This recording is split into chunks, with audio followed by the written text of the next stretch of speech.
So, how many of you have spoken to me on the phone once before? Okay, a couple of you. So let me introduce myself. My name is Casey Seidman. I'm the recruiter for public administration programs here at the Huizinga Business College. I get a woo over there? Someone gave me a woo. Mika gave me a woo. Let's give Mika a round of applause. Let's give Mika a round of applause. So, welcome everyone to today's class. Now, quite a few of you know that we're launching a brand new MS program. It's our MS in Philanthropy and Strategic Nonprofit Management. So, most of you have heard about that? So we're launching this new program in August. It's going to be a 34 credit hour program in which we're going to train you on everything on nonprofit management. I mean, we're going to train you on every aspect from simple fundraising to building your 501c3 to putting together a board. And here's what's really wonderful about this program. Here's what's absolutely wonderful. Our board is comprised of the top executive directors from all the nonprofits in the local Tri-County area. So we're not just building another nonprofit program. We're building one that's responsive to the needs of the community and to the needs of those who work in the nonprofit sector. And what they feed us, what we need to teach you, is what we're going to teach you. Not to mention we've got some of the best faculty right here in the game. We've got Sal, who's worked at the executive level at a couple of nonprofits, who's built boards, who understands stewardship. We've got Megan, who built up a whole campus of the University of Texas just by herself. She corralled the community members, she fundraised, she recruited students. So we've got a lot of practical experience in the program, but we need everyone's help in here. Those of you not enrolled in the MPA program, if you're interested, I would like to talk to you. Those of you who work at a higher level or at any level of nonprofit, I want to talk to you. We want to build up this program to be the premier nonprofit program, not only in Broward County, but a whole entire country. And we need your help to do that. We all need your help. Does anybody have any questions about the program? How long is it? The program is going to be about 1.5 to 2 years. When do classes meet, and what sort of financial aid or scholarships, is anything offered? So typically on Saturdays. So the course will be on Saturdays 8 to 12 and then 1 to 5. Financial aid, so at the graduate level, all of your financial aid is going to be student loans. So it's going to be, you're eligible for up to $10,250 in federal student loans. But here's the best part, and I'm happy you asked this question. So if you work for a nonprofit and you had an undergraduate GPA above a 3.0, you're eligible for a 50% discount. So normally it's $9.39 a credit hour, but in this case you're only paying $450 a credit hour, which for the entire program would be only around $18,000. Which makes it lower cost than all of our competitors in the area. Yeah, Okay. that's fine. Yes. Mine's really quick. On the paper, it says that it can be completed in a year. Are you able to do it in a year? Or does it have to be 30? Yeah. Oh yeah, 30. Yes, I'm sorry, 30. I know there's some proposals back and forth, but it was 30. It is 30. You're right. It can be completed in a year, but we give you up to 7 years to complete it under our catalog. We give it to 7 years, but no one's going to need 7 years. No one's going to need 7 years, but we will give that to you. And how do you apply? All right, so if you want to apply, you go to apply. No, there's no board here. Apply. Sorry. It's all right. Apply.nova.edu. We'll shoot out an email to everybody with the program brochure and contact information and admission criteria and all that stuff. Correct. And cases information. Yeah, and Sure. so the reason why I wanted you guys to meet Casey. Casey worked for the United Way. He also has a master's in public administration from Arizona State University. And he also works on our advisory board. And so Casey, like myself and Megan, we worked in various sectors, but he's very intimately involved with our program. And so he's the person, he's the resource person that I will direct you to, because he's the guy that I really trust. And so that's why I wanted him to come here and talk to you guys, so that you guys can know him. I know his name. So when you talk to Casey, you say, hey, I know Casey. Yes, I Barbara. just have one question. So with the basis of the education that's provided in the coursework, will that be enough to have an individual then go on and get their CFRE? I know that there are two different tracks, but will a lot of that information be integrated? Because I know that's Yes, yeah. One thing that purposes Megan and myself and also the Dean Rosman, who will be here eventually, we had talked about this becoming, this campus becoming the CFRE site, and also for the CFRE certification and testing. Yeah, I want the whole thing Right. together, as opposed to you come here and then you go out and then you gotta go to McDonald's to get, you know, not, Well, I nobody mean- was telling me, but, you know, we go somewhere else. And I said, no, we want everything together, Yeah. integrated. That's the biggest challenge, is having this track, this Yeah. track, this track, but there's only 2 certifications that are available, you know, the CFRE and this ACFRE, so. No, so yeah, that's something that's on my mind and something that we're pretty trying to do. Yeah. And this is the exciting part, you know, it is a new program, and we do have an awesome board that's advising the curriculum and really the direction that we go, but, you know, especially when we have our first incoming cohort in fall, you know, they're gonna help guide our process, and so none of us are like, oh, this is how it's gonna be. I mean, we want feedback, and we wanna be able to transition and evolve with what the needs are from you guys and of the industry, so. Any other questions? Yes. I don't know if this is answered already because I was not over here. If you work full-time and are interested, how many hours would you say besides the class time is an average amount of work that people have to invest to succeed? The rule of thumb for any graduate program is 3 hours to every 1 credit hour. So let's say you're doing 6 credit hours per semester, which is typically, you know, 6 to 9 is normal for somebody in graduate school. You have to figure about 3 hours to every 1, so about 27 hours if it's 9 credits outside of class. So studying, you know, in between the breaks, studying in the morning, studying when you can. Yes. Is there a way we could be sent like a sample syllabus or something just to get a general idea of the program and the workload? Yes. Well, we have it as It's on Yeah. And every class is going to be different. You know, you'll have some that are more studio-based, you know, things that are more interactive, things that are maybe more financially focused and budget-focused. So, you know, just realize that whatever the topic is of the course, that'll kind of dictate the activities and the deliverables that you have to do. Yeah, one thing that I want to make sure that happens is that there's a logical sequence and that everything is integrated.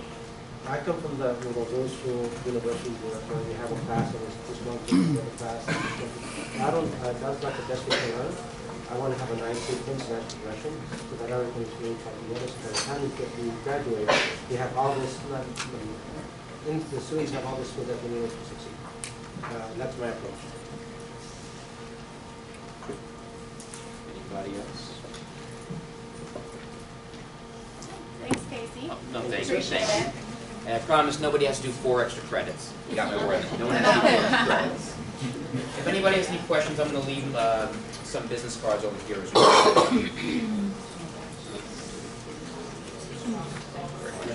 Everyone have a wonderful class. Thank you. Thank you.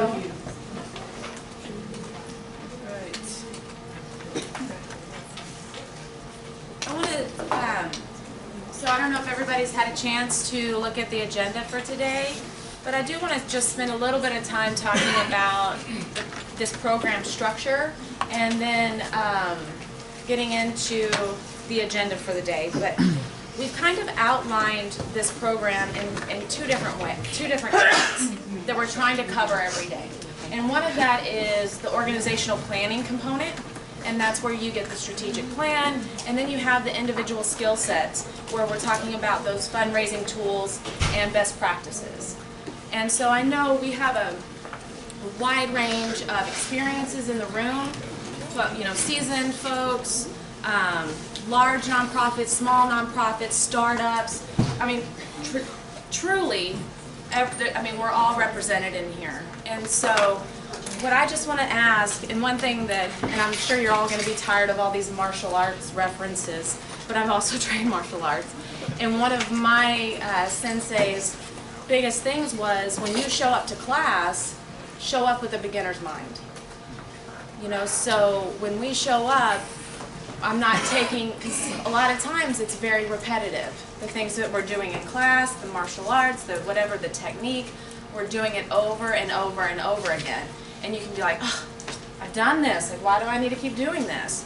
And the idea of having that beginner's mind where you're not coming in with preconceived notions and you're just emptying everything so that you can, one, maybe hear something in a different way, and two, help the folks around you. So that's just one thing that I just wanted to put out there, that I know that we're all in different spaces and we all need different things, and it's hard to give everybody everything that you want in one particular class, but we're trying and we want to, so, and we appreciate the feedback. And so to that point, I know over the last couple of classes we've had the strategic planning at the end, and so I thought for today it would be good to flip-flop that and spend a little bit more time in the beginning of class talking about the strategic planning and really what that fundraising plan needs to look like and what we've discussed up to this point, and really what the next step is and the component is for next week. Okay? Sal, come on. We're going to keep this bouncing back and forth with each other just because it's helpful. We're developing everything as a team, so it's helpful to be up here and just have a conversation with you about that process and about the deliverables and the tools that are available to you and really how to utilize those in the best way.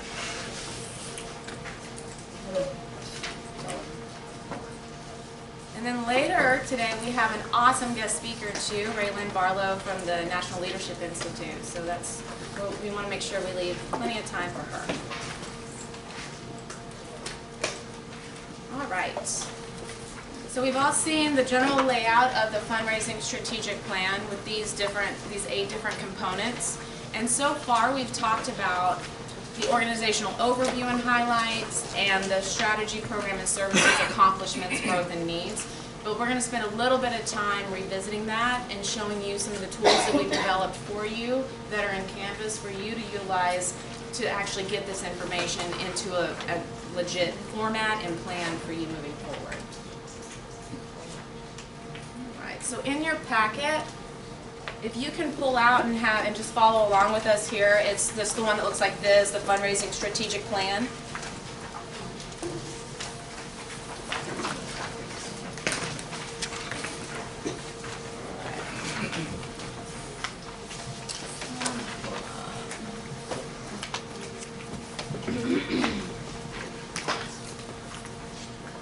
And please ask questions as you guys have been pulling this together, and some of you that are working with the students, you know, if there's any concerns or questions, you know, let's talk about it now so that because any questions you have are going to help everybody else too.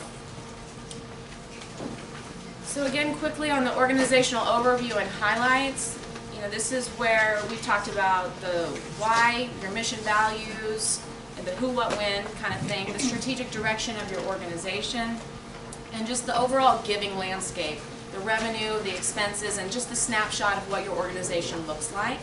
And then in Canvas, there is a workbook, and in that workbook, there's sheets at the bottom. And as we go through this plan, every graph, every spreadsheet screenshot that you see on here is available for you to manipulate in Excel in that worksheet across the bottom, okay? So that way you can just kind of plug and play your own numbers for your organization.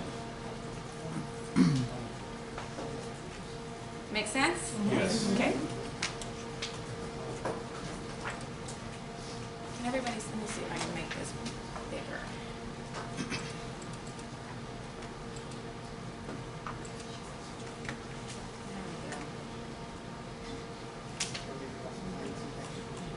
So again, the formulas are in the spreadsheets for net profit, understanding really what all that needs to look like, your revenue diversity score, so you can see the mix of your revenues and you know, maybe that trigger you to figure out, ooh, we have 40% in one area, maybe we need to think about diversifying. And then the key questions for your revenue manual template, again, this is in here. Sal went through this that day with the revenue source, the primary purpose of this revenue, is it continual, reliable, predictable, what is the characteristics of that particular funding source? And then you want to include in that first section the background and objective of the plan. And then we jump into part 2 of your strategic plan, and also realize, and that's why you kind of see and this, organizational, strategy, program, service. This plan can be developed for your organization as a whole. You can do the same sort of plan for a particular program. You can do the same plan for a service, for a strategy. So just realize that this is just a format, and it can be macro or micro. Does that make sense? Okay. So just an overall view here of the interplay between your accomplishments, growth, and needs, and the types of things you want to include there. And what I want to point out first is that comparison, or that category at the top with outputs and outcomes. So as Sal mentioned earlier, we want things to build on each other, and this is the format that we're going to use throughout the whole document. So when you are identifying your accomplishments, the areas of growth, the needs that you need in those areas, it's going to be divided between outputs, which are quantifiable things, the numbers. How many people did you serve? What were the number of services, the actual number-driven outputs. And then you have the outcomes. That's what was your impact to your organizational mission, your impact to the community, the skills and the impact to the individual or your clients. So that's where you're going to touch on those areas. Do you see the difference between the two things? I think traditionally in fundraising and really in any area when we're assessing, a lot of folks have a tendency to stay in the outputs. We're like, okay, we served those folks. This is what we did. You gave us this money, we did X, Y, Z. But we're missing so much of the other components when you're not assessing, well, what did that person gain? What were the additional skills that they gained? What's the social capital that they gained by giving them this experience or opportunity? And as we keep building on this, you'll see, and we've given you examples in here so that you can start thinking about, how do we measure those things? Right.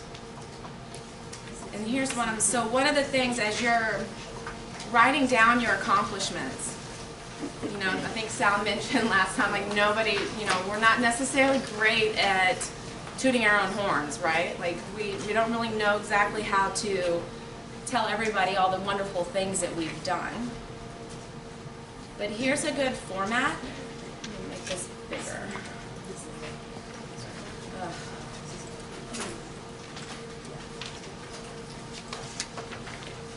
Can y'all see that? Okay. Okay, so if you start off with your organizational goal, and here's just an example, to build self-awareness and connection to the body in order to consciously respond to what activities, foods, events, or circumstances create pain in the body. The intended outcome for that is to learn the importance of being present. A strategy or tactic is we're going to implement weekly community yoga classes. We're going to assess that method by teacher observations to determine students' performance and connection to the class, as well as improvements over time. And we're going to do a pre and post student survey to determine their level of knowledge and performance. And then you're going to identify what's your criteria for success for that assessment. Okay, 80% of the participants show improvement in technique and effort. 90% will indicate a greater self-awareness after yoga class. And then, so this is what you develop as you're developing your programs and your tactics. So you want to go ahead and lay this all out so that in the beginning, before your event, before whatever you're doing, you know what you need to capture. And you do, because you're going to miss the boat after the event because you don't have any pre-existing information. And then after, yeah, Go ahead, finish your thought. I was just gonna, if you have one for Bree, go ahead. Just on the intended outcome, Uh-huh. a question, would you want to put some numerical goals in there on the assessment and completion? You have 80%, where we want to say we want to have at least, 10 classes a week with an average of 50 person, 50 people per class. I mean, But why do you want specific? that? Why do you want 50 people? Well, because if you're doing 80%, but you want 80% of your participants to show improvement, but you have low attendance, you only have, 20 people. So then in the maybe your classes. measurement is, is a different measurement of increasing attendance. So there's a difference between achieving your target in terms of the target population and how many people you serve. That's more of a sort of a coverage indicator, but it's not one that's going to necessarily give you one that's for the outcome. Okay. Right, that's more on the service side. How many people in the population did we get? Right, because that's going to show growth in terms of the program. Right. But that growth, you still have to measure what it is that they're learning. Right. And so you still have to have that component of the outcome and the impact that you're going to have, regardless of the number of people that you have there. Okay. Right? Like for example, I can have five students in my class. Yep. Right? 3 of them get A's, Yep. the other ones flunked out. Yep. I still have to show that that percentage of my 5 students progressed. The other 2 didn't, right? Regardless of how many students I have, I have to focus on those. Like in this class, I have to focus on what it is that you're learning, right? Regardless of how many people are here, right? What did Darwin know? What did he get out, right? What did Larry learn, right? Regardless of that. So you have to That make those makes sense. distinctions. Okay. That's that output outcome. Yeah. Okay. Yes, sir. So in other words, following your train of thought, the assessment method is basically an informal assessment, whereas the other is more of a formal assessment. Is that what you're saying? One is informal versus formal? It doesn't mean if it's formal or not. I mean, I think one is, I think all of this, if you're assessing anything, it's formal. I guess maybe I don't understand what you mean by Okay, it. so teacher observation to determine, for example, teacher observation to determine student performance, connection. Yeah, Well, if you're observing, that's a perception. yes, So it's informal. yes. But if you actually There's evaluate. gonna be qualitative and quantitative. Okay, so using those Yes. quality and Yes. quantitative. Yes. So is the assessment itself in total all quantitative or qualitative? It's, in everybody, you're going to figure out, depending on what your tactics are, what's going to match.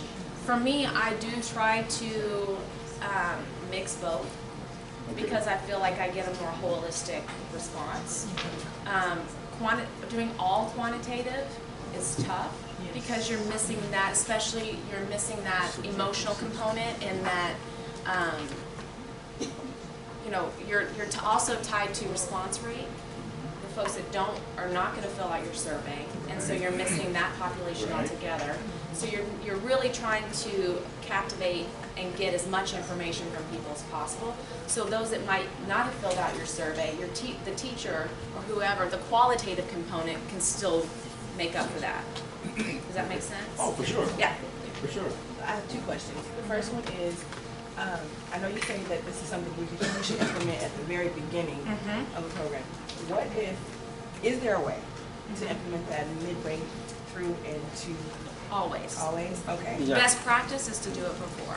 You Here's- can yeah. always do it. So let me use, Janet, if you don't mind, using Ed Rocks. So Education Rocks. What Education Rocks does is that they create school clubs. And those school clubs generate money to sponsor a kid in a developing country. Okay? As a student, I'm supposed to learn leadership skills, which is not a quantitative thing, it's a qualitative thing, right? So the problem that Janet has now is that none of those measures have ever been taken. So if you implement it and you go to halfway through, you lost the reason why people are joining the clubs, why they right? So you just get so you get it at the midpoint without understanding why they did it, and then retrofitting things is not the best way to do it. So both Megan and I, we look at it as, okay, here's our program, right? We're generating funding for this. As you do that, you have to think about what is it that we're going to accomplish. How are we going to measure it? So that you have that already built in. You can't build something and then go back and try to figure out what you did, because it's not going to really fit. So what we're trying to do is, you have to think of this as a multidimensional. Right? You have the funding part, yes. Then you have the programmatic part. You have the programmatic part. You have to have a way to assess what it is that you're doing, both organizationally and that's also at the individual level. So you have to think of it in a more sort of global. Here, let me use a martial arts example. Here. So Talk about what you know. So Megan and I both have been trained to deal with multiple attackers. Okay? If you stand in the middle, what's going to happen? You're going to get hit all over the place, right? If you try to get out of the circle, what have you done? Now you look at the landscape, right? You're trying to figure out if this person moves, what am I going to do? If that person moves, what am I going to do? If both of them move, what am I going to do? Same thing. Now, relate that back to this. You have a program, you have funding, you have functions, right? You have people. You're implementing this thing. Now you got to figure out how does it affect that? How does it affect that? How am I going to measure it? So you have to think of it as a whole, as opposed to being in the middle, thinking here's this, here's that, here's that. That's what we're trying to get you to sort of, not you, but that framework.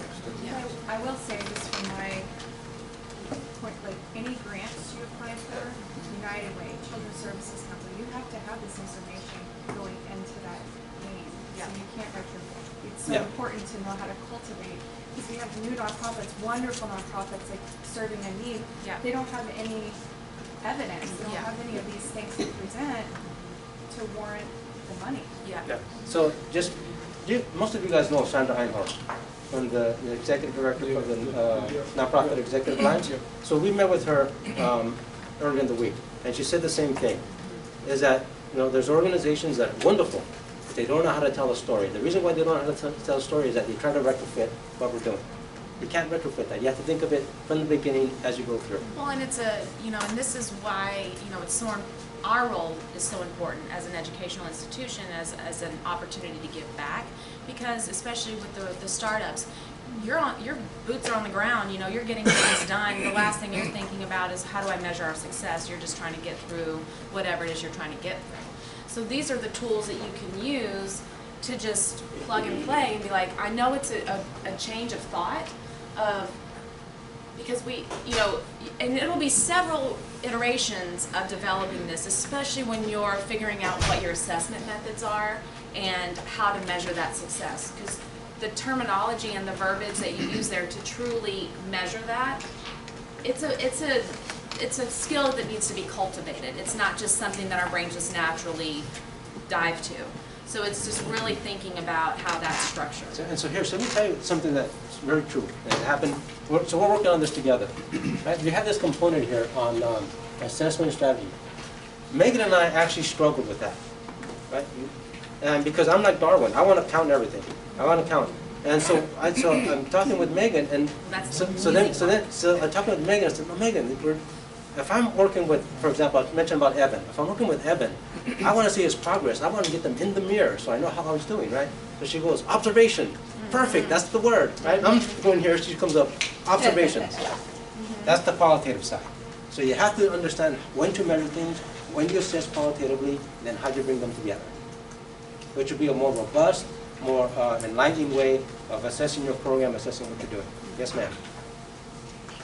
Are there other measurements or other tools that you would recommend to use that would assess the qualitative outside of just pre and post? So let's say we have missed the pre-testing phase.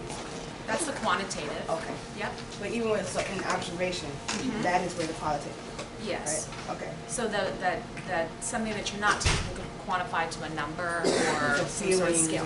Right. It's an observation, or it could be anecdotal feedback that you're hearing from your event.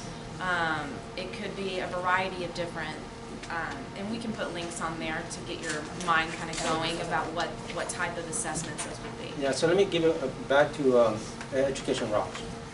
We had a meeting earlier this week, and we met with some board members. And the president of the board, who founded one of the organization, said, "We're giving these surveys, and we're giving these surveys, and we're giving these surveys, and not getting back." So I said, so Megan said, "Well, have you created focus groups?" Because if you create a focus group, then they can go back and say why they were involved, and then you can assess other areas, things that you may have missed. And so understanding how to ask questions, capturing that is very critical, especially if you're going to transition that organization. right? Especially if you're going to serve the client, right? Because you have two clients. You have the school group, the school club, but then you have the primary client as the individual at the developing country that you're trying to get educated. Those folks need to be just as assessed, just as the folks going through the program. Yeah. Right? Focus groups, interviews, feedback. And so that can be from a population, I'm sorry. That can be from a population, so it doesn't have to be the entire group that, because It can be a to your point. sampling, Yeah. like if you have your demographics and you're like 20% here, you just want to be representative of your demographic mix. And then after implementation, so then you'll go back and go, what's the results of those assessments? So, for example, both criteria for success were achieved. However, 10% of students indicated and demonstrated a lack of improvement. So that way you can start identifying what areas you need to, because obviously we want those numbers to be 100%. So even the 10%, even though that's not a failure, saying that we need to improve somewhere is not saying that you didn't do something right. It's saying that we want continuous improvement. And so a proposed improvement is to expand the schedule to 2 times per week and see what the results of that. You know, so much of everything that we do is trial and error. You know, I mean, we're not given a manual that says, okay, do X, Y, Z, and you're going to get this result. No, I mean, for example, when I managed and built that satellite campus, there was nobody there to tell me what we needed to do, what it needed to look like, what programs we needed to have, what was our commitment to the community. So, you know, there was nothing to truly measure my success against. So a lot of it that we're doing is innately to ourselves. So if you're saying, I want to, you know, this is our mission to serve this many folks, then you need to figure out, oh, I just lost my train of thought. Damn it. It was so good. Welcome. Let me take a sip of my Red Bull. There you go. And so as we reset. Hey, you know what? You gotta be honest, right? That's right. Yeah. I see on the sheet, it says like revenue fundraising, so I get how this could apply, say, for like grants. Yeah. But could we use this when we're doing like our development planning Yes. for a fundraising goal? Yes. Could you give like a kind of example of what that could look like in this format, maybe? Sure. So if you say, let's say, just name one of your goals right now. So like increase individual giving versus corporate. I mean, but again, is that too big? That's what I'm trying to figure out, like what would that look like from just like the fundraising strategic plan? Like, Um, does that make sense? Like, if you're let's talk about organizational goal. That's more of a tactic. When you're saying you want to increase revenue, why? To do well, what? So okay, so like I want to diversify our funding. Okay. That's the why. Yes. Why? So the goal, the reason why you diversify funding is for several reasons. One is that one revenue source declines. Yeah. You have something that's going to come back and so it gives you that cushion, gives you that support. The other thing is that as your organization grows, you want to have a very diversified revenue structure so that goes No, I with you. understand that. That's what I'm saying. If that was one of my goals, Yeah. though. But I'm just kind of curious how to. But to me, the goal is we want to be able to be sustainable and responsive to changing environment and our changing whatever that might be, so that you can be responsive to your community. That's the goal. So, and the strategy is where you're at. Yeah. We're going to do it by diversifying our revenue mix, and these are the tactics we're going to go about doing that. But like this is more for like the program side, kind of to dive into your. Oh, for mission. me, no, like this tactics, like we say tactics here, but that's also strategy. That's also, you know, we want, like if we want to build awareness of our organization, our strategy and tactics, we're going to improve our website. We're going to get better collateral. We're going to pay for a distribution list. These are our tactics. And then our assessment is, did we grow our distribution list? Did we get more click-throughs? Did we get more participation at our events? And then what is our criteria for success for that? We had 20% more people attend our event. or we had, you know, whatever, for each of those things, what is our measurement? And then the cycle continues. Thank you. Uh-huh. Alright. So, yes, Even ma'am. if you're using this to, for your program, for your department, you're still starting with your organizational goals, for Yes. whatever it is you're working for. And to me, you can start with any of those things, but what you want to do is tie it back to your goal. So if you're going to start with a strategy or a tactic, that's fine, but you need to make sure that it makes sense for your organizational goal. And if it doesn't, that's your checks and balance. Then why are you doing it? If it doesn't, don't do it.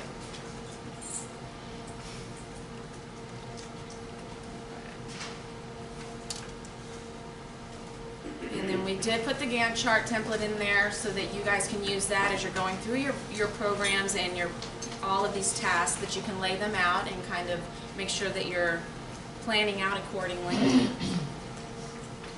And on to the growth. I'm going to go ahead and just go to the template down here so you can see. So this is basically the template we developed for you guys for growth and for needs. So here you'll have your growth, your short-term, mid-term, and long-term growth. What are your goals? And this will help populate from that other spreadsheet. You know, these are the goals you're outlining, you know, for 1 to 2 years, 3 to 5 years, 5+ years. And then what are your tactics to achieve those goals? And then those are the things that'll feed in to your actual tactics so that you can measure the success and figure out, you know, what your improvements should be after the fact. But again, looking at your outputs, looking at your outcomes. So your goal for revenue, increase your revenue by, you know, 10%, or increase revenue by individual givers by 10%. How are we going to do that? Okay, what are your goals short-term for your programs and services? What are your goals short-term for your clients and the people that you're serving? And then what are your organizational goals? We need to improve we need a strategic plan. We need to improve our processes.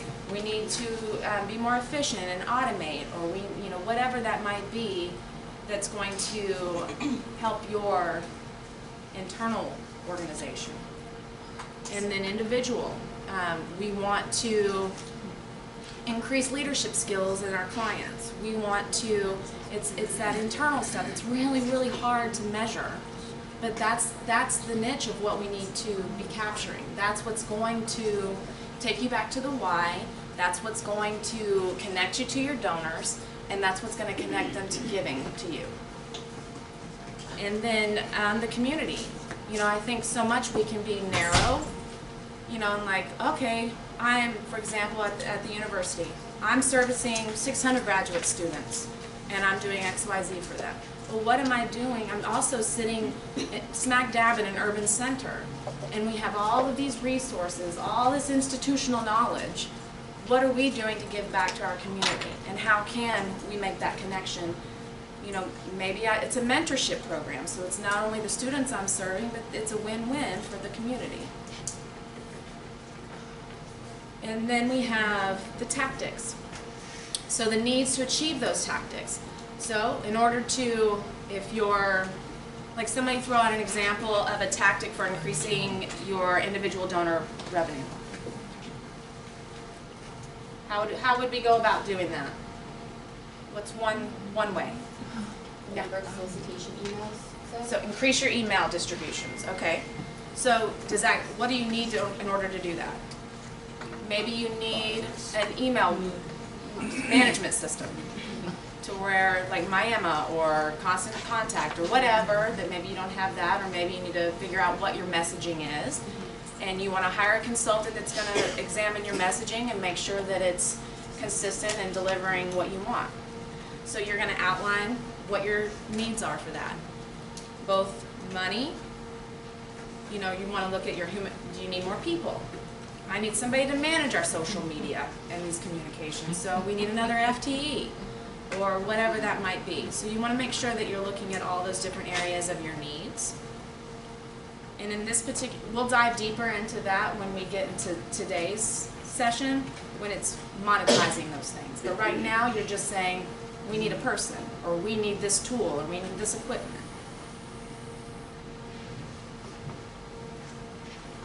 All right. Question. Yes, sir. How would I, in what category would I put if I'm taking 25 students to the LPGA at Boca Rio? How would I put that into an assessment piece that determines, it helps the student because they've never been. Now they're in an environment that allows them to see contextually the advantage of doing what those ladies are doing. What's your goal for taking them? The goal is they are to learn STEM skills, the soft skills and the concrete skills of actually a golf tournament itself. And what outcome do you want from that? What do you want them to do with that? I want them to turn back around and create an LPGA type event themselves. Okay. And so when you're looking at your tactic is the exposure to Exposure and shadow. the field, you know, the field trip out there. And then I don't know if there's any mentorship that you're developing with them too, with any of that, but right now, Yes. they're going on the trip. And so assessing that, I would, if you're wanting them to gain leadership skills, there are Soft skills. yes. But there's still ways, quantifiable ways to measure those things. Okay. And so that's, you know, there's tools, and that's something that we can help you with too. But whether it's surveying them, whether you're going to have a focus group with them before they go, and a focus group with them after they come back. Right. And then maybe if they're having any interactions with those folks, that you also get their feedback. The persons who they talked to, spoke with, Michelle Wee and, Yeah. and Mariah Stackhouse, so they had the interaction with them. Yep. They understand who they are, Mhm. so then their feedback along with the students' feedback. Yep. Because they also, you want them to also know what you want them to give them, you know, and then did they give them that? You know, because, you know, everybody, no one wants to waste their time. No. So they want to know what their value is, and we need to be able to articulate what their value is. You know, or why are we asking people to come and talk to anybody? So I think it helps us. It helps us be more effective in what we're doing in our asks, and they'll want to come do that for you again. Yeah, the other thing is needs to tie back to the activities, right? Because those activities need to be consistent with the outcome. For example, we're doing all these activities. One, because I heard what Darren said, right? I heard what Larry said, right? I heard what Jake said. We need tools and techniques to get us where we want to go. These activities do what? They tie into that. They try, right? And so if you're taking kids to a golf course, right, those activities have to lead them to that output. So otherwise, they're going to be disjointed and they're going to be disconnected. And so what you want to measure is not going to be measured. Why? Because the activities that led up to that weren't there. Right. So you have to be cognizant of that. Right. The activities that they are learning in session, in session, not a session, have to match. Yes. Yeah, for sure. And then you measure that, Effectiveness, or yeah, as an observation. That's the observation piece that you're saying that is non-numerical. I think you're going to have a mix of all of it. Yes, yes.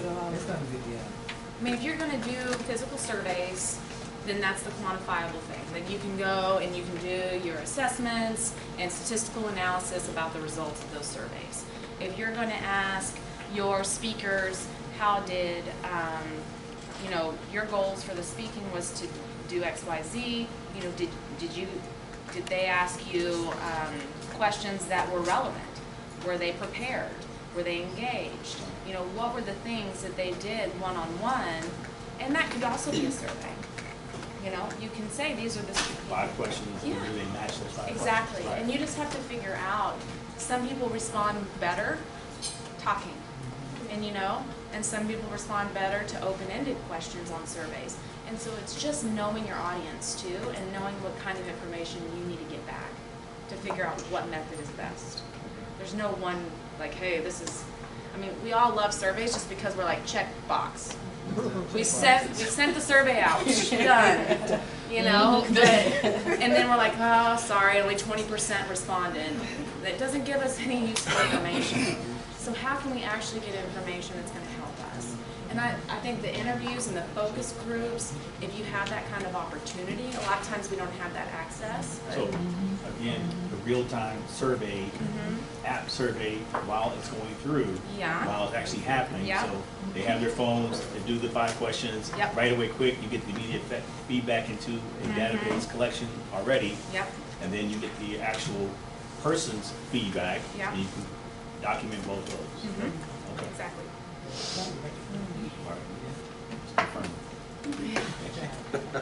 And I don't want to put like a whole bunch of work on myself, but I'm happy to review. Like if you guys want to send me anything, you're like, hey, does this make sense? Is this really what you mean by goal, outcome, and tactics and assessments? I'm happy to look at it. I mean, the thing about academia is like this is what we do all the time. You know, we have, I mean, between learning outcomes and assessing, you know, the students' responses, not only on the academic front, but on the administrative side, our program effectiveness, you know, our unit effectiveness. So these are things that, you know, I've been doing for a long time. And so your brain just kind of thinks, oh no, this is the verbiage that you need to do, or this is what you need to capture. So I'm happy to kind of help guide any of that for you. Same with Sal. He'll do it too. Right, Sal? Well, Megan always tells me, Megan tells me no more projects. I told him to quit having meetings because it just means more work. But I'm glad to do it. I like it. Okay, so now that kind of got us up to where from the beginning to now. And so let's jump into the next component of the strategic plan, which is the budget and the forecast. And this is focusing on the short-term needs and costs. So on the budget side, I think it's just easier, and y'all tell me if it's not, but I like just looking at the spreadsheet. Does that help y'all, or do you want to look at words? Words. Yeah, thank you. Because graphically it makes a little bit more sense. Okay. Let's see. It's really hard to see, but basically, again, we have our outputs and we have our outcomes, and then you'll list all the short-term needs that you developed on that last sheet, and just focus on the short-term needs. So populate those right there under each section, and then now you're just going to associate the cost. So monetize whatever that additional need or resource is going to cost. So if you need an FTE, what is that? $30,000 a year, or whatever that might be. So here you're just going to get your totals of how much complete for the 1 to 2 years that you need in your budget. So that tells you this is how much more fundraising we need to do, what kind of grants, whatever it is that you're focusing on with your revenue distribution.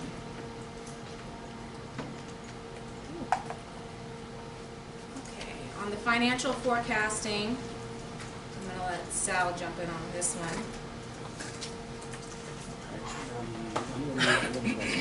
Okay, I'll pull it up. Yeah, so on the forecasting, there's a forecast that you have for your proposed budget. And then there's a long-term forecast, which I call financial management. So as you look at your needs and you look at those costs that are associated with those needs, one question that you should ask is that going to impact our current proposed budget? Or is that going to be for the second year budget or the subsequent budget? If you're looking at that at the current budget, then you have to then make that allowance that you're going to have to increase that revenue sources. Because those revenue sources are predicated on what? On certain assumptions being met. If there's a change in those assumptions, then you have to then change your assumptions for that revenue. Right? And so going back to Morgan's question about revenue, the reason why you want to diversify that revenue is for that reason. Because your money is already programmed for that particular year. If there's a change, an increase in expenditures, or if there's a change in one of the revenue items, you then have to make a judgment as to how is that going to impact not just your organization, but how is that going to impact your client, right? And if you're talking about helping clients, that's the ultimate goal, is to help those clients. Then the question becomes, how are you going to do that from quarter to quarter or within that particular budget year? So what I did, so this is a real budget. It's from both Thai kids. There's a proposed budget and then there's a budget for 2021.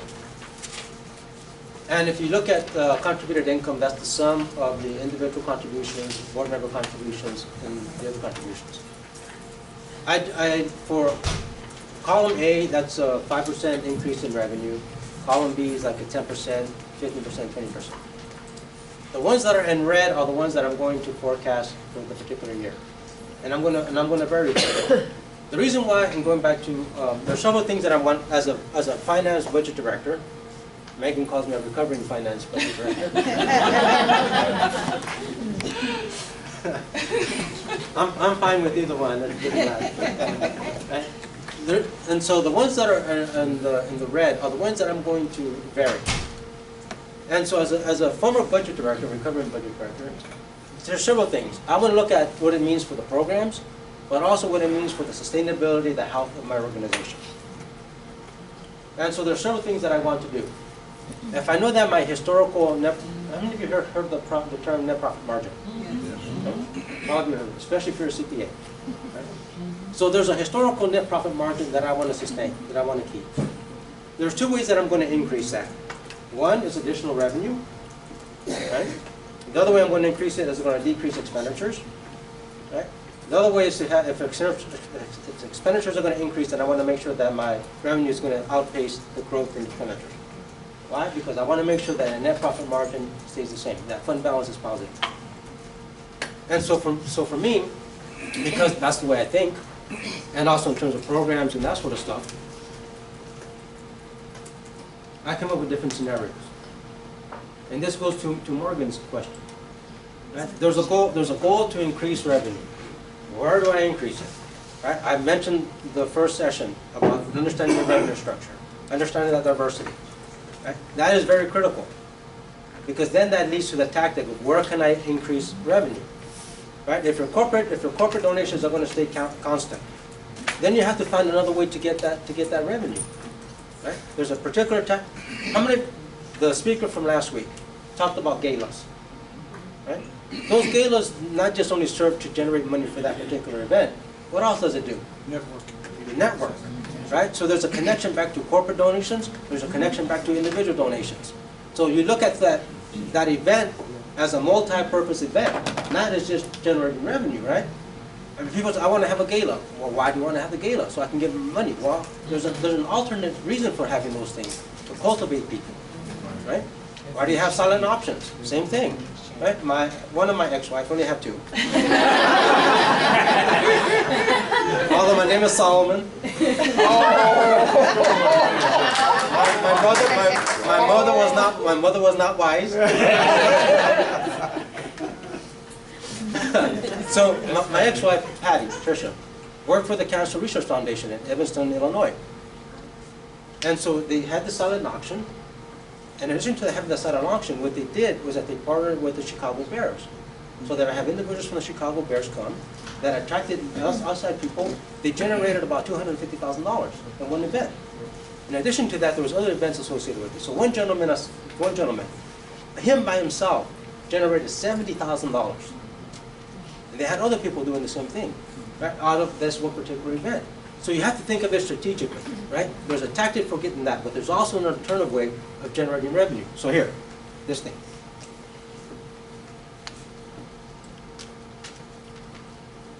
Down at the bottom, right? There's the net profit margin that I want to maintain. And there's a revenue diversity score that I either want to maintain or increase. There's a way of doing that. There's a tactic. There's a goal, right? The goal in terms of the finance and budget is to make that organization sustainable. One of the issues I mentioned, Ed Rocks, one of the things that board wants to do is make that organization sustainable. How are you going to do that? I'm one of those guys that does not like to rely on grants. One, it takes a lot of money, a lot of effort for a grant. You may not ever get it. right? So what am I going to focus on? I'm going to focus on those things that I can manipulate or enhance or exploit, right? Individual donations, right? Corporate donations, those fundraising events. Now back to my forecast over here. But corporate donations are coming in the form of grants now. Pardon? Corporate donations are transitioning into the form of grants. So Yeah. when you used to could get, $5,000 from Bank of America, from your local contact, it's no longer that way. It's all grant Some structure. cases, Yeah. it comes from their family. So Yeah. yeah, they're the same corporate gift, but it's the grant process. Yes. And so, yes, ma'am. So they make it competitive. Right. Yes, some companies are opening up foundations to do their philanthropic giving, but with the event side, with the sponsorship, a lot of that comes through marketing. And also sometimes it's still the same relationship development, and the grant application is just a formality. Like, we just have to document this, that like, yes, we supported you for Yeah. years. And so, and so one of the things that Megan and I, that's why we created the advisory board, is because the landscape is changing tremendously, right? And so the organizations, if you're a startup, and you start a nonprofit, you're going to have a hard time, extremely hard time, because you're competing against other organizations that have been there for a while, right? They have their structure already set, right? They have those relationships. And so one thing that we're talking about is how do you then build strategic partnerships? Because those strategic partnerships are going to help you deliver the service, but also help you in terms of tap into resources that you don't have. Okay, back to this thing, to A. So here I have, I think there's assumptions for that, and if you look at that formula, it's like 5%. Okay. But let's say I'm looking at what you guys, what Roxanne and what Jamie are talking about. By the way, I try to memorize people's names because I like picking on them. Well, because it's a way that I can relate to people. I don't like professors that don't memorize people's students' names because that means a professor who doesn't really care. And so for me, I try to like Mr. Perez and Mr. Eduardo and Keith and Ms. CPA, right? Marie and Larry, right? Don over there, right? Darren over here. So anyway, okay. This thing here, you talk about grants and stuff, right? So let's say you do you try to increase those grants. Then what does that look like? So here I put 5%. But let's say you're very successful, or you think you're going to be successful, and you think you can increase that 20%. Right? So now you have that revenue source that just increased to $60,000. Well, there's a benefit to that, because if your expenditure stayed the same, what did you just not do to fund balance? You increased it. Not only that you increased it, you also increased your revenue diversity. In addition to that, you just also increased your net profit margin. Now, one thing we earlier this week, yesterday in fact, how many of you here know Dennis Haas, the executive director of Art Brower? It was very insightful, because one thing that he mentioned to us was that he never thought of establishing an endowment. He's been there for 20-some years, I think. Not once did they ever think about establishing an endowment. One thing about increasing those revenue sources, that if you go down to the bottom, now I just changed one. That projected fund balance increased. A portion of that can then be set aside in a trust fund or some other place where you're going to then invest that money and get proceeds from that. Right? You grow that endowment, but also what are you doing? You're reinvesting that portion of that into that organization. That does several things. One, it frees up to some extent people's time to invest in a lot of effort and more fundraising. Right? You sort of ease the organization because you know what? There's going to be, you're going to have that portion of revenue always coming in. You can then focus on things that are probably more important, right? Focusing on more individual corporate donations, other things. Okay? And so as you go through this exercise, remember several things. One, Darwinism. You're impacting, most importantly, that client. You're helping the organization. You're also helping the bottom line. But in addition to that, what are you doing to your staff? You're giving them the skills to do what? To enhance their fundraising abilities, enhancing that organizational staff to do what? More strategic planning. So there's that qualitative side that you're not going to tap into unless you what? Unless you understand how that organization functions. So this is so when Megan and I teach these courses, when we I don't want to say teach, right? when we're talking to you, we're thinking holistically, right? How does all this impact not just the fundraising, how does it impact the organization's sustainability, how it impacts the client, how it impacts you? Because it's you that drive what? That drive the success of that organization. Right? If there's an individual component to it, right? Understanding how those finances work, understanding how to do different scenarios. Right? If I increase this one, 15%. I just now what? Increase the total, the gross revenue or the total projected income. The revenue diversity source stays the same, but the fund balance keeps growing. Right? So the tactic is how are you going to, this is a fundraising class. Right? Back to Morgan's question. Right? There's a tactic for that. That's a good question. How are you going to address that particular goal of increasing revenue? How are your events are then going to feed into that process? Understanding how then that impacts your budget, how it impacts the organization is very important. And so the goal, and I was talking to Megan about this, for us to talk to you, it's not necessarily for you to become the stellar fundraisers. It's for you to do what? Improve the delivery of that service or that mission that you're supposed to accomplish. That's ultimately the goal. You need the resources in order to do that. You need to understand the strategic management that goes behind it. You also understand how what? How those programs are affected when that revenue is increased. Right? Some of you have programmatic budgets, some of you don't. Those of you that don't have programmatic budgets, you should start developing that. Because as you get revenue and as your client population changes, those programs have to change with it. Well, and one thing there is, like, if you don't have program budgets and you're looking holistically, then you can find yourself holding on to a program or a service that isn't sustainable, and it's dragging down the whole. And so, if you can keep all of those things and use those tools to look at your programs across board, then you can make more strategic decisions for your organization when you're deciding, what sort of distribution you need. And one other key point I want to make is up here at the top, this is in red here because I just put in a number based on that last spreadsheet of the short-term needs and the cost associated, and we had that magic number there that said, oh, we need $80,000 more this next year in order to do all the things that we want to do. And so that's what this column is right here. So really, as things are standing right now, if that's the number they need, where's the project? Oh, you didn't do a number, sorry. Yeah. Well, you don't have enough money. Yeah.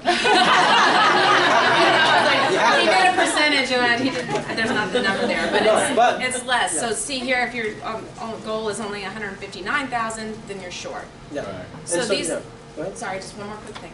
And then the scenarios, it's not just playing with, what you do here or there and where you can make it up, but it's also saying, okay, if someone committed that they were going to give us X, Y, Z, what if they don't? Yeah. What do we do if that doesn't come in? And so finding ways and strategies with this format to know what you need to do if X, Y, Z doesn't happen. Yeah, and so back to Megan's thing about the $80,000. The reason why the fund balance is important is because you can use part of that fund balance to cover that $80,000. I do not advise that. That's what's done in most organizations. They use fund balance to cover expenses. Right? What I try to do is to maintain that fund balance the way it is and grow it through investment policies and so forth. So if you are going to have those $80,000 or more, then you have to go do the forecast. What does it mean? What revenue source can I then tap into that's flexible enough to absorb that $80,000, plus also increase at the same time. True story. Then we'll switch to something else. I was about 2 years ago. I was interviewed to be the chief executive officer of a research foundation at California State University, Chico. And I was going through the interview process, and then I had one person that interviewed me who's a stickler. That's my kind word again, the same that he's living. Right? So he was a stickler, and he talked about transparency and about transparency. So given that Sal has a tendency to not to respond in a certain way, I said, let me be, just an observation, it's not a criticism, but you take it any way you want. I said, I looked at your annual financial report. I said, last year you tapped into your fund balance by $1 million. I said, if I come to you, I have a $3 million problem. On top of that, just coming in, I have a $3 million problem. I have to make up the $1 million that they took out, make the $1 million this year, but also think of what? The $1 million they got to make the next year. I said, so I told the guy, I said, where's your transparency of all the notes as to why you got rid of that $1 million? Silence. Right? Silence. Because I'm coming in, you know, because I need to come in and say what? There's this organization. There's fundraising that needs to take place. You just made my job harder, you made the job of my staff harder, and you made it very difficult for the organization to do what? Provide the services to the clients. Right? I did not get the job because I withdrew. I said, I'm not coming here. Right? To Darwin's point about assessment, I got into assessments. How do you assess your programs? And for 15 minutes, silence, nothing. Right?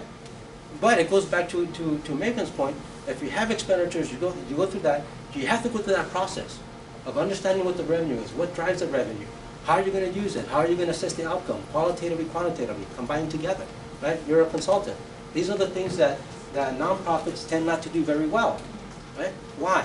Because they think sort of in they, you know, I don't want to make a general statement, but there's a tendency to focus on what? One little particular aspect of that organization. Meg and I think more broadly, more state, because it affects everything.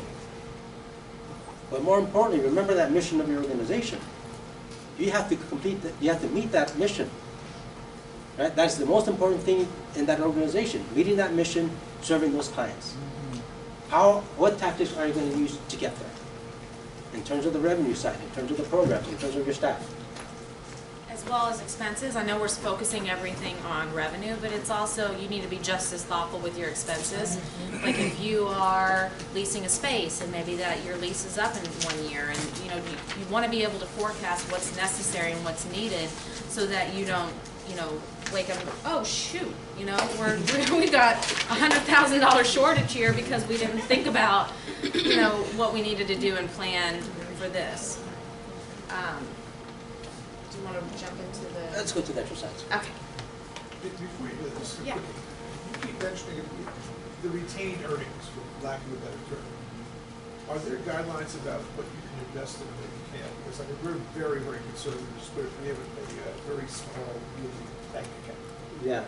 I tend to be more on the, I'm very risk averse when it comes to organizations. But there are ways that you can grow it that are, so true story. I was consulting with Yale University. Their endowment went from $36 billion to $16 billion just overnight like that. 16 or 16? It went from 36 to 16 billion. 36 billion, 16 billion. Right? 2008. It goes back to those investments. Right? Yeah. I invest in things that are stable, that are growing, right? Because I don't want to invest in things that are just one night, you're done. Right? So Yale University contracted Accenture. I was with Accenture at the time. And we had to go do the whole financial reorg. We had to go through the whole human resources reorg. I mean, it was painful for Yale. It was painful for me because it was painful in the sense that I had to just collect a lot of data, things that Darwin was talking about, collect qualitative stuff, quantitative stuff. It was tough for Yale. It was tough for us because we had recommendations that you don't want to get into, right? I mean, laying off people, that sort of stuff. But so when you invest, you have to be very cognizant of the risk that you're going to take. How risk averse are you? What losses can you absorb and make up? Mostly fixed income. Yeah. But there's a way. But again, going back to Morgan's, there's a way of diversifying that investment where you can mitigate some of those risks. The question is, is your financial advisor smart enough to do that? We have a responsibility to steward the dollars and Yes. in a way that is respectful of Yeah. your money. It's an additional responsibility. Yes. All right. Shall we go to the exercise? It's up here for you. So everybody, pull. Now you get to apply everything that Sal just explained to you Yeah. and do it yourself. And so when I did this, I try to make it challenging. There's a strategy. So Morgan's not here. She took off. But there's a strategy on how do you complete that sheet. And so although there are sort of ways that you can complete it, that's not the purpose of the assignment.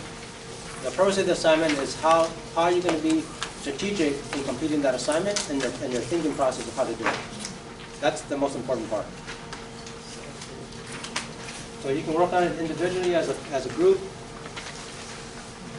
Either way you want to do it.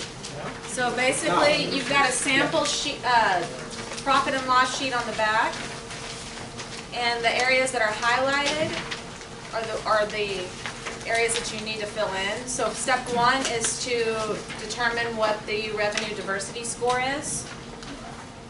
Okay, and gives you the formula and all that. Don't freak out. There's no, you don't. We're gonna walk through it in a little bit too, but this is good practice. And then identify that mix up here, those what if scenarios. What does this distribution need to look like in order to retain a consistent net profit? Yes, ma'am. Feel free to use your phone calculators. Your neighbor or an abacus.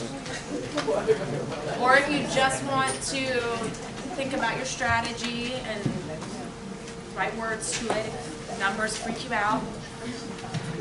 I am, because I see in your face. I'm like, numbers freak you out. And I told him, I was like, oh my God, they're going to freak out when they see this. And Darwin is saying, what does sell do? I mean, this is, What? I'm looking at this for my specific program, so I'm taking it in. Yeah. I'm taking it in. She just wants to be able to do this.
Yeah, she's like, where's that?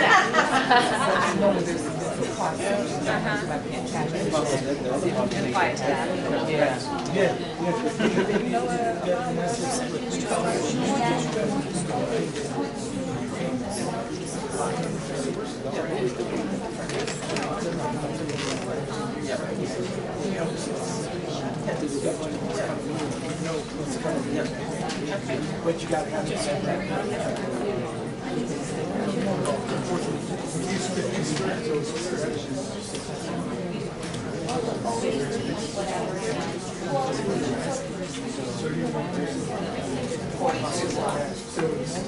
So it's always like 2 cups, it's like times.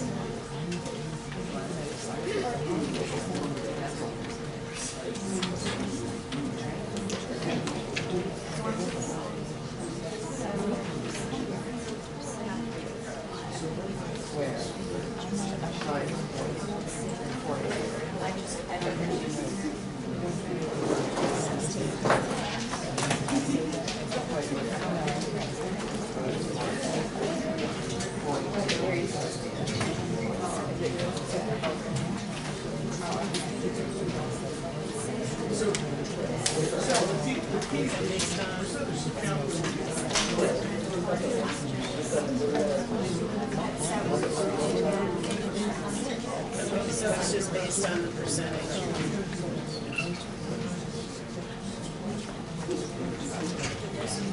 Yes.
If you haven't moved on to part 2 here of the diversification of how you would distribute this money, go ahead and move on to that now so we can have a conversation.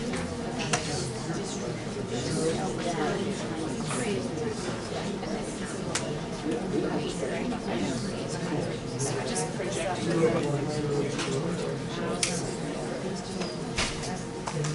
don't have to write it all out. No, just nothing to write down.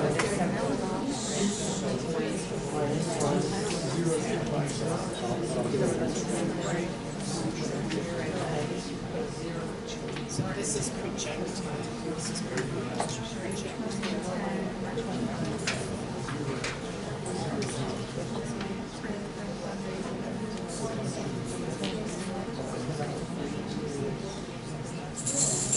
Well, no, because this is, they came up with this, and that's a 21%. That's a 21% of the overall.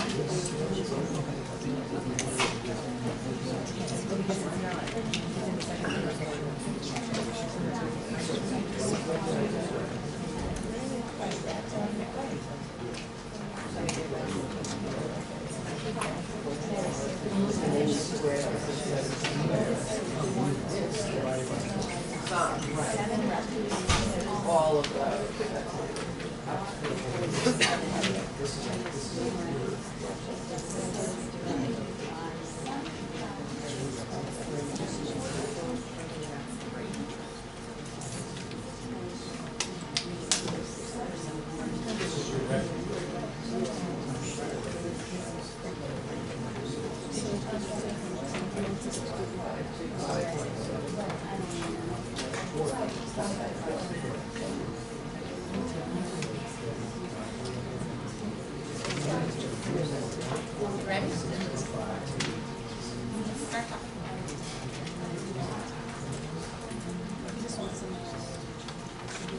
How was that experience? How's it going? Anybody?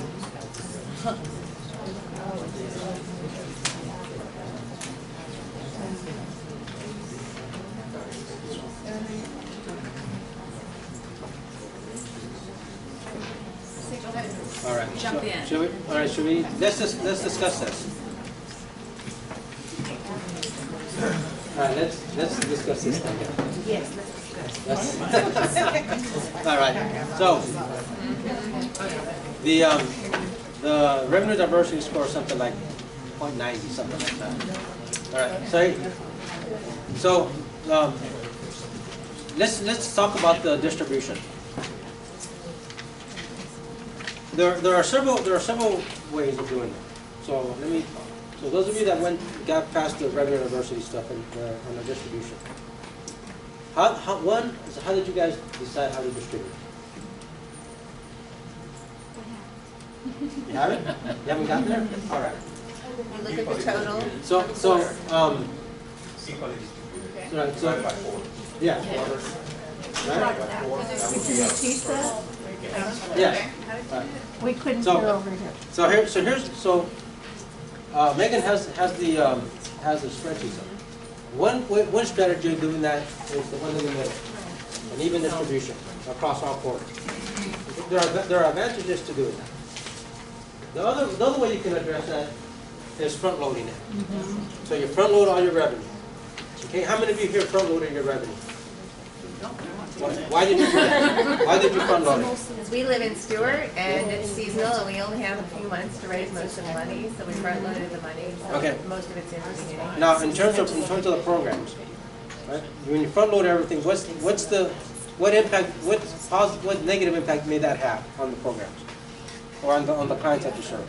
If you front load everything. I mean, you use up the money. Yeah, I mean, one thing is you use up the money, right? Because you have everything, you use up the money, and there's not, so programmatically there might not be sufficient money at the end. Okay, that's one downside. Another advocate for program budgets. Yes, right? With an even distribution, you sort of can plan more evenly across, right? Then, how many of you here backloaded stuff? Unfortunately. Right? The problem with backloading stuff is what? It's scary, and then you may not make it. Yeah, not only scary, Yeah. but you have to then put a lot of effort on making sure that those revenue items meet that target. Yep. Right? The reason why I did this, I structured it the way I structured it, was to get you to think about what does it mean in terms of the distribution. Right? Even distribution is great, because that means that organization can then focus on both increasing revenue, but also means what? It has the resources to maintain that organization too. You front load stuff, there's a problem, right? There's a problem that if everything comes up front, right? You're going to max out on the revenue. You're going to do what? Put that emphasis on the revenue management and other stuff, so you have that probability that those programs aren't going to be funded. Well, but isn't that based on like how you work with your program team and Yes. executive director to spend? Yes. It's not necessarily Right. gonna, And if so- they spend everything up front, Yeah, yeah. and so one of the things that I had mentioned here earlier was last week, right? Of getting the chief philanthropist, in this case is Keith, right? Getting the treasurer, which is Eduardo, right? Getting my director of campaign, Roxanne, right? Getting my communications expert, right? Amanda. So what am I doing? I'm getting all these folks that are involved in the process, right? If I got Darwin, who's a program manager, I need him in the room, because that strategy has to be what? Has to be well thought out. How it impacts everything, right? In some organizations, especially small organizations, small nonprofits, right? I listened to Maria, right? And then there was the young lady that leadership thing, you, right? Talk about how you prioritize, which is what Megan's going to talk about next. How do you prioritize if you're a smaller organization and you have to do all of this stuff? Fundraising, programming, right? Making sure that you have the infrastructure and everything else to do what? To serve that client population. So this distribution is very critical, because it sets the tone of how that organization is going to function throughout that year. Most budgets go from July to June, right? You're in a fiscal year to tie to what? To federal grants and that sort of stuff. You have to understand the seasonality, what affects that revenue coming in on a seasonal way, right? Whether it's cyclical or not, right? This is just the simple stuff. I'm not going to make this extremely complex, and I would have been out of here without a shirt. Right? It's out. It's very, very difficult. But those are the things that you have to think about. Not only that, you also have organizations go through attrition. So if you have attrition and everything else tied to it, then what do you have to do? You have to spend time doing what? backfilling those positions. That takes time from what? From programs, from fundraising, right, from strategic management. I mean, this is just a simple thing, right? So when you're thinking about, organizations, you have to think about all of that stuff, right? And then how do you prioritize? How do you budget? How do you manage, right? It's not, we're talking to Sandra Einhorn, and we're talking about the difficulties of running a nonprofit. And I tell folks, Megan tells folks, Sandra tells folks, you got to be prepared to run it more effective, more efficient than a private sector company. Right? In the private sector, it's easier to sell shirts, it's easier to sell shoes, it's easier to sell, in my case, tamales. Right? It's easy to do that. That's how he got this gig. How do you sell serving individuals, kids with the chronic pain? How do you sell individuals going through autism? That's not something that's really sellable. Man, it's like you read this presentation. So go ahead. Go ahead. Real quick though, before we jump into other stuff, is there any other questions regarding this exercise before we move on? A million, yes. But you're like, I don't even know where to start. But after Sal will answer any questions, I'm happy to answer any questions, and then take some time with it. And again, everything is in Canvas, the actual spreadsheet, so that you can go in here and play with the numbers and kind of do what Sal was doing on the other spreadsheet with your budgets to figure out, what works. And so you don't have to reinvent this. It's all there for you. Does it show the equation? Yeah, the equation looks good. Yes, ma'am. Do you have any scenarios where you basically project steady rate of growth year after year and factor in a pie chart where you're basically, account some organizations run heavily event-based, and that's how they're generating revenue. What does an ideal situation in pie chart look like for nonprofits, event-based, one-on-one, and other forms of contributions to get to your goal for the year? Well, and I think we'll touch on this in a little bit, but I think it's important to do a competitive analysis of other nonprofits that do what you do, that are similar to your operation, and then what does their mix look like? We need to do our homework and research to figure out what those best practices are. Because it's going to be different. Not what's good for one is not going to be good for the other. Yeah. And in addition to that, for next session, we're actually going to do financial planning, long-term financial planning, and it gets to your question. Because there are some revenues that are going to be basically flat line. Right? Like for example, we're talking about grants. What's in your grants? Those are flat lines. Right? You're locked into that. There's other things that you can then manipulate, like I did in the first one. You can manipulate, assuming what? That you have the resources in order to grow that revenue. So some of them are going to be seasonal, some of them are going to grow exponentially. And so those are the things that I want to talk about for the next session on financial planning. And then we also talk, Megan said, the expenditure side. Because as you go through the needs and as your organization expands, those expenditures are going to increase. Right? The other thing that, like we have, fringe benefits here, right? They're going to increase by 6%. While there's some items that are going to increase greater than the salary. And so you have to forecast what's a reasonable amount that increase. Because you have to then incorporate that into your revenue strategy. Right? So they have to go both hand in hand. I focus just on the revenue side because it's, I want to make this. Megan likes to tell me, Megan reins me in, because I tend to go like really into things and goes south or down. Yes, ma'am. I understand everything except for what the actual score looks for the revenue Diversity? Yeah, so if you go down, it's 7.789. 0.789. Yeah. That's good. Good job. One, closer to one. It didn't supplement even. Yeah, because the first thing probably does. Right.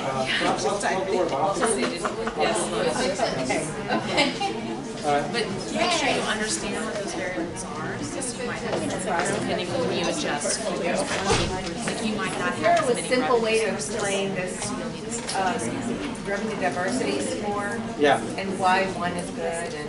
Well, it's because one means that you maximize each revenue and it's well distributed so that so you're reaching 100% of that target. So the formula is developed so that if you reach one, you're optimizing each of Yes. your different Yes. sources. Revenue sources, yes. So the lower the score means that, for example, I got a familiar Kareem. Right, so Kareem, for example, his organization has 52% in grants. In grants. That's heavily dependent on grants. That means the other revenue sources are very small. Okay? If those grants start dying up, that means he has to then invest resources to generate additional monies for those revenues, right? As opposed to an organization that's at 90, right? That means that the revenue is evenly distributed, right? You can grow each one sort of the same way, and so you're not necessarily forced into one particular type of revenue. So the higher the score, the better it is. Hopefully I answered your question. Well, the lower score is bad. You want it closer to 1. You want it closer to 1. Okay, so let's move on. So we'll take a break in just 1 second, but I want everybody to look at, I know we're killing lots of trees here, apologies, but the Bowtie Kids PAT score sheet. So it's your priority score sheet, just to kind of give you an example of what this can look like. And the spreadsheets of all of the tools for you guys. There's a template in here for you.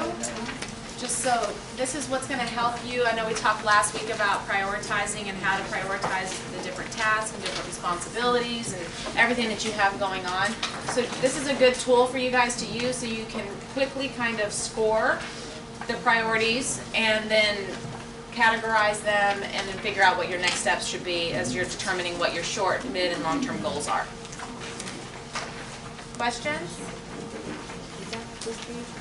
Yeah, so this just, we wanted to give you a printout of the live case study of an actual organizational priority sheet. What was that? Yeah. All right, guys, let's go ahead and take about a 10-minute break, and then we'll jump in on the personal skills side.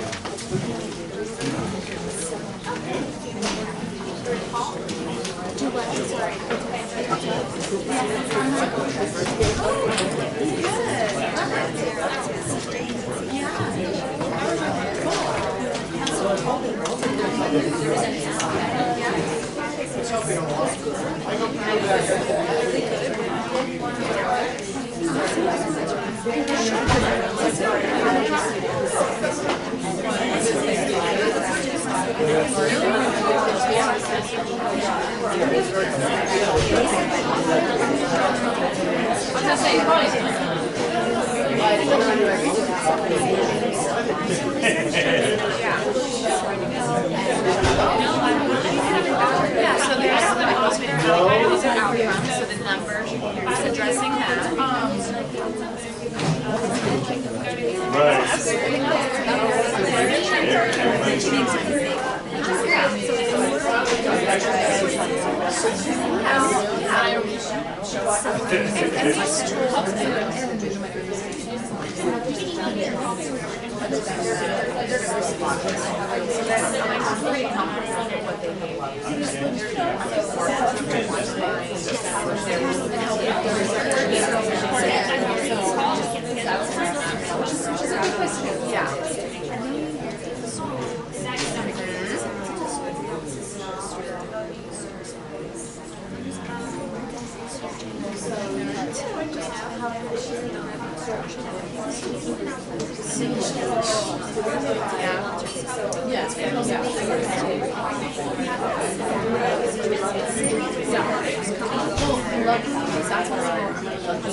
So this is all based on revenue. You guys are too great. I know, it's always one of those things that like depends on where you're talking about. But like the like our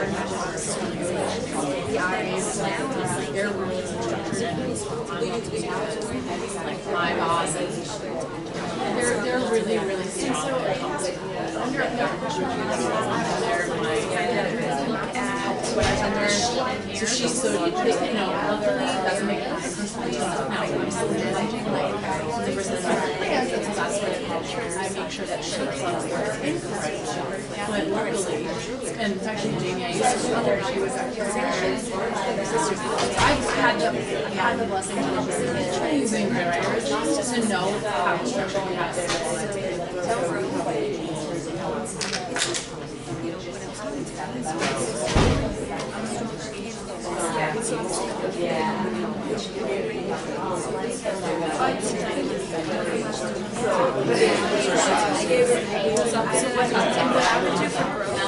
Is to make sure.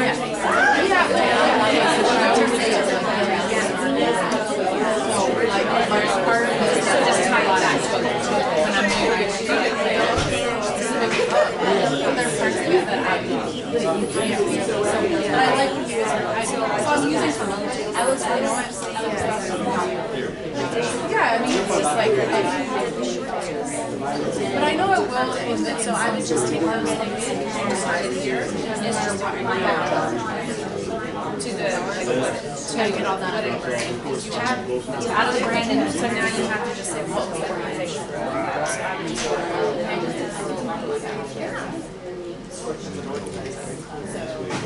But eventually,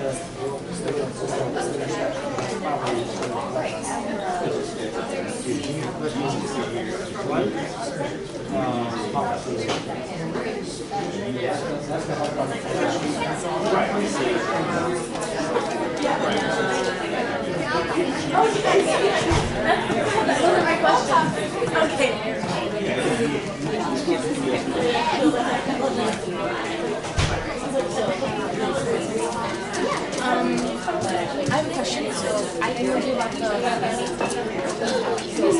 yes, right? And then you submit the link. And then you go to here, and then it says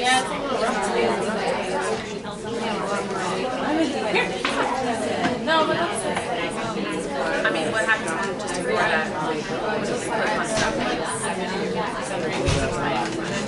So it's a lot of just like just ignore it.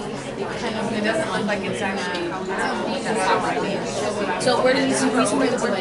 Yeah, so you can submit it after your assignment. So you're going to do your submission.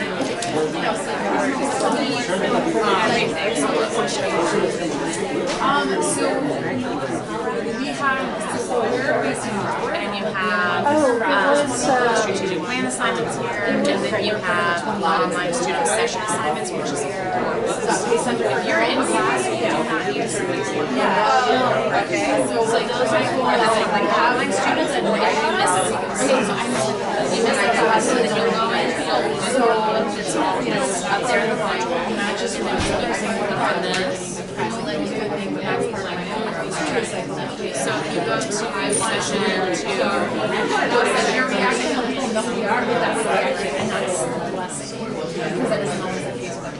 You know why? Because you are a class student, and I didn't add you to that. I didn't add you to it because the way such a pain in the ass, right? Because my bachelor's non-MSU students literally each assignment, your name's on each assignment. So if you're not necessarily doing so this is I have to go back in there and add you to the assignment. Does that make sense? Yeah. So let me do that. And then see if that's also a question about Teen Girls. Yeah, real quick. Two? No, one.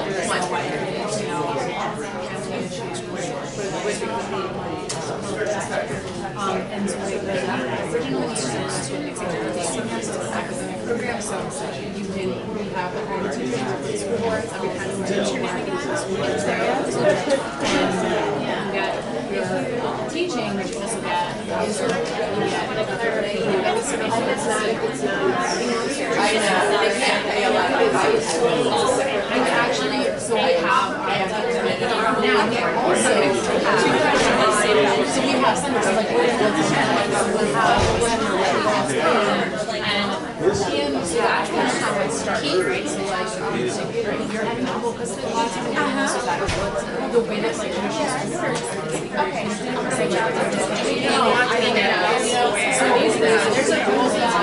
I'll reach out to her and get back to you.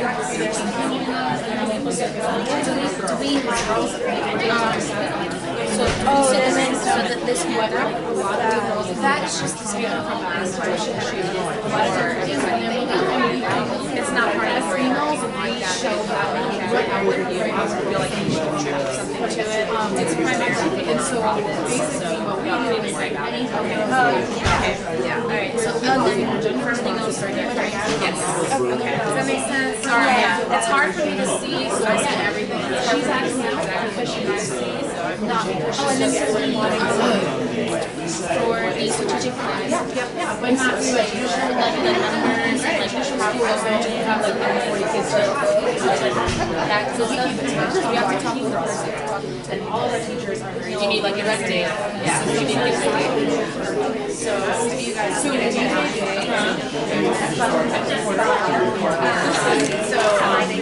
the first section here, they should have given you a snapshot of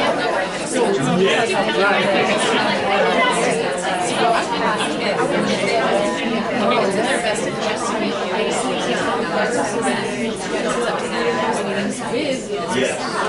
So they should understand like where revenue they're partnering so that you guys can figure out if it's not right in the world doing their first touch system versus the tax about that. But it's just and if you guys, as you're going through it, get information from them, if you're like, want to come sit down and also read and we can walk through it, I'm happy to do it. Alright, because it's a little bit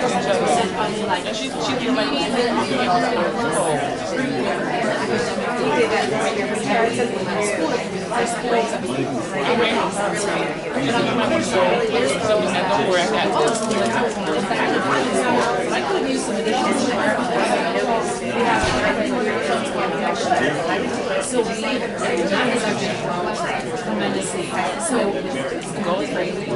And we could always have to remember because it might be it might be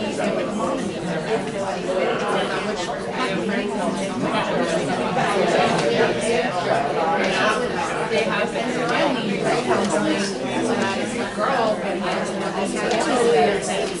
we work with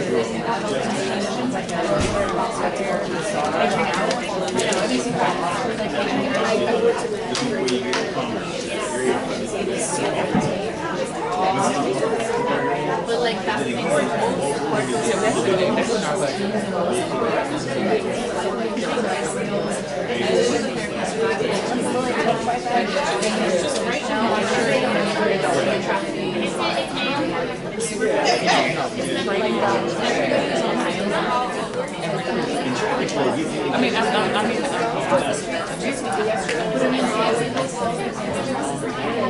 and just show them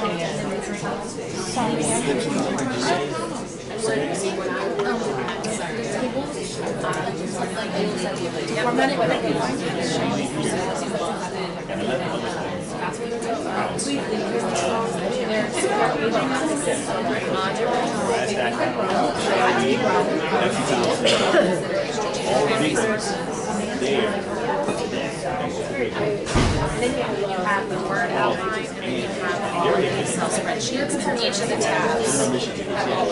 Okay, yeah, okay, thank you. Oh, I was a delivery also, trust me. I've been there between. I'm being very specific with the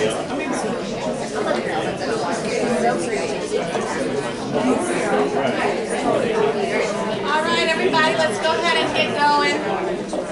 Yeah, oh, I was never going to get one of my friends.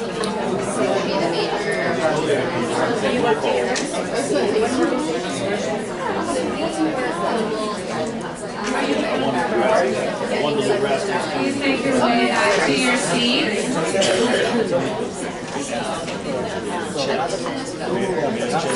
You hear me? Yes, I hear you. Yeah. You said make it back to your seats. We're back. Now, if you could sell tofu to cowboys, then I definitely need to have you look at it.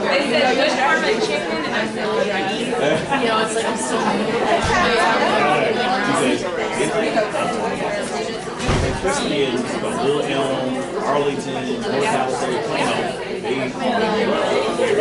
tri-state, they are mimosas and big fat fries. Big fries.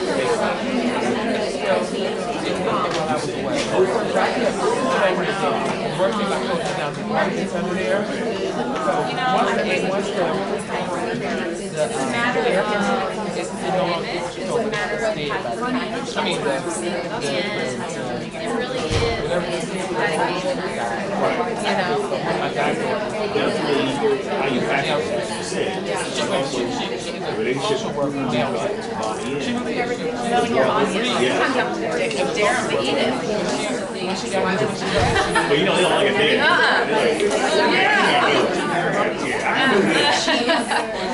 With the ostrich boots on and everything, right?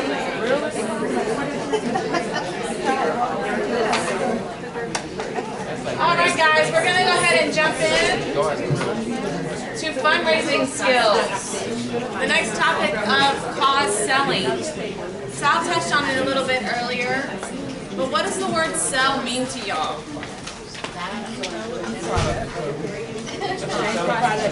Selling a product or service?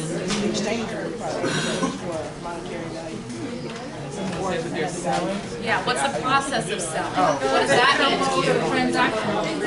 Transaction. So like Communication. hey guys, come on. Say it again. As you had, sorry. When I use when I see the word selling, I think of a transaction rather than what she said, Relationship. So it kind of has that negative connotation of like the used car salesman, you know, they're just gonna, no matter what, gonna, you know, we've all had that experience. I think, you know, what was really nice about the segue earlier is talking about now everybody's a salesperson. You know, we're selling ourselves, everything is image. So just a quick little.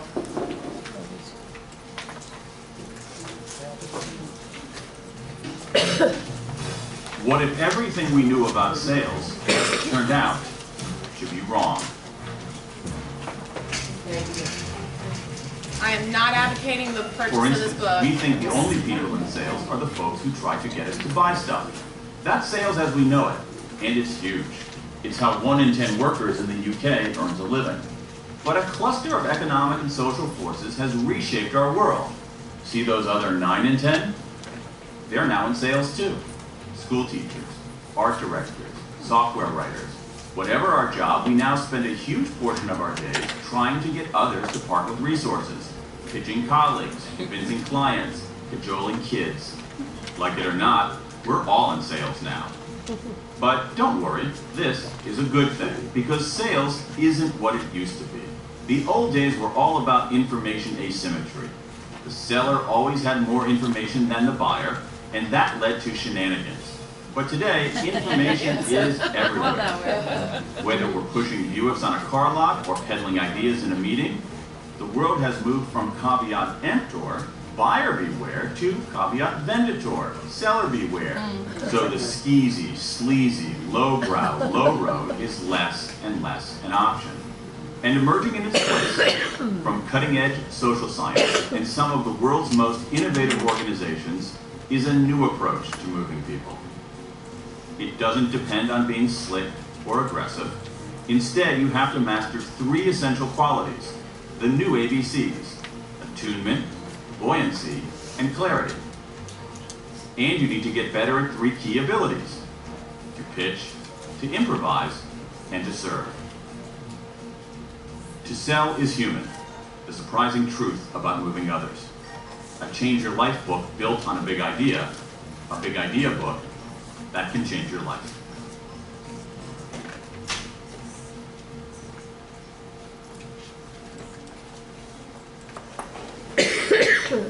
So the 3 fundamental truths of selling. You know, if you don't know your cause, you don't know your why, people will resent it and won't know. 2, if you don't believe in what you're selling, no amount of your personality is going to get their buy-in. And 3, if you can't sell with enthusiasm, the absence of it will be infectious. It'll be the longest meeting of your life. So, the introduction of cause selling. So when you seek your donor, you seek a donor that has a need, that has the passion, and that has the inclination for your cause. You assist them to recognize and define that need, show them how the cause fulfills the need, and inspire them to donate to your cause. And so the cause selling cycle, phase one, which we're going to talk about today, is the prospecting and pre-approach. And then you have phase two, the approach, need discovery, and this is the relationship building component, your presentation, handling their objections, and then phase three is the ask and everything that happens after that. So this cause selling cycle won't work without its heart, the need discovery component. It's that relationship part. It's that getting to know your donor, what interests them, what are they passionate about, what are their triggers, how do they communicate, you know, all of those different elements that build your relationship and build their connection to you and your organization. Your passion isn't enough. And I love that Sal talked about this earlier of, you know, the importance of nonprofits needing to actually be more effective than a business. You know, I think that it's been so true that the term business can have a negative connotation, that it means that you're a money grubber, or you're just looking out for the bottom line, or all of these things. But they're best practices on how to be efficient and utilize those tools and into your element of your nonprofit. So nonprofit isn't a business model, it is a tax status. There's good business practices holistically. I mean, both profit and nonprofit need the same thing to grow. You know, several years ago, I was in a faculty meeting, and I was in there to advocate for our campus to bring a new program. And it was one of this department's programs. And I said the horrible M word of marketing. And the faculty just stared at me like, we don't need to market. We don't market. We build it and they come. Well, add time, you know, and competition grew. Everybody that, you know, they didn't think were their competition were now our competition. And, you know, you either stay ahead of the curve or you're running behind trying to keep up. And so, you know, in every aspect, the marketing component, all of these things, they're not above any of us. They're the things that we need to do to have a good business model, and a good business model is the same regardless of what your business is. Ours was selling education. You know, most folks are like, we don't need to sell education. Well, we do. I mean, everything in this day and age of, you know, instant communication, instant information, access to everything. You know, we all have to figure out ways to differentiate ourselves and find that competitive advantage, and doing that homework of understanding who is our competition. Who's my competition that's in the same niche that I'm in, whether in size or mission or donor pool or whatever that might be. You know, you need to examine what other folks are doing within your arena so that you can implement strategies that make sense and that are going to give you the returns that you're looking for.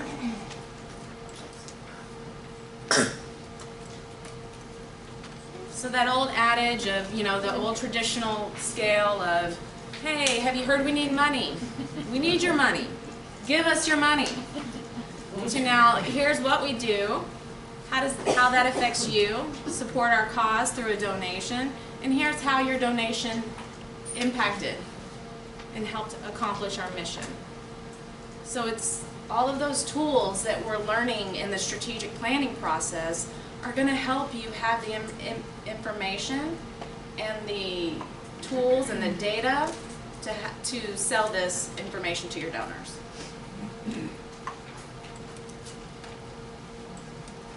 So again, it's not just what donors really want to know, it's what do we all want to know? What's in it for me? You know, no matter how altruistic we are, you know, we all have a fixed amount of time. We all have a fixed amount of money. You know, there's a lot of things that, you know, that are pulling at us all the time. And so we need to know that where we're putting our time and energy and money is going to make a difference. And that message, I'm sure, I mean, please someone tell me an example of like when you're talking with somebody and you use one strategy because you know that that's important to them. And then you switch gears and you say something else to another donor because that's important to them. But again, you need to know your organization, your impacts, holistically across board, not just in your lane.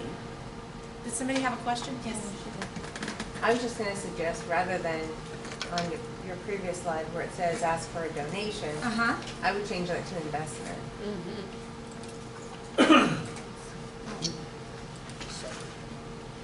Where it said, oh, support through a donation? So I think donation is that old way of thinking of, you know, your Money. your nonprofit, so any little bit helps, and we're beyond any little bit helps. Yeah. So when you say you would recommend changing that to investment? Yeah. So see, like instead of the one-off, like how can, and it's almost that legacy talk. You know, how does your gift or how does your involvement, whatever it looks like, sustain over time? And I think that's a good point. Well, and I think it goes one step further than that. I mean, in the true business sense, it's easier to retain business than it is to go get business all the time. And so if somebody's investing in me, they are vested. They're curious, they want to know, and so there's a two-way partnership, two-way communication, and so, you know, I too, thank you. I mean, I do use that as it's investing. Right, they're going to get burned out if you're only reaching out when you need something. I just want your money, honey. Yeah, you have to find that communication of, oh, this is what we're doing. These are all the things that I've accomplished, because they're going to associate their gift or their involvement with your success. Well, and it's the whippy. It's what's in it for me. Yep. And you guys, you can follow along here on the worksheet too if you haven't seen it.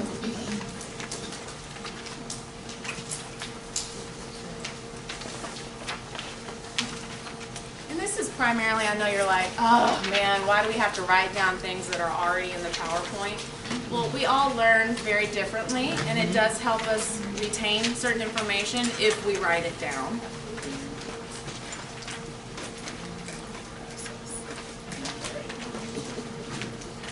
So the anatomy of donor loyalty, you know, prospecting, which we're talking about today, and the pre-approach, so determine their qualifications. Introduce themselves to the donor, which is your approach to the donor. Their discovery, their unique passions, that fun part, that relationship building that needs discovery. Tell the story of your mission, that's your presentation delivery. You overcome any potential roadblocks, so that's the objections. And then ask for the ask, and that ask could be a variety of different things. And I think that's what you'll find in your need discovery is what your ask should be. And follow up with results to foster loyalty, to your point. You know, you have to circle back around and give those accomplishments and those impacts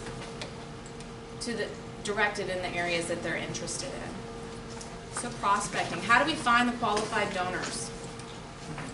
So we're going to talk about a tool that SIP has laid out as the Madden test. We'll be able to apply that. And then the ABCs of prioritizing to prospect research.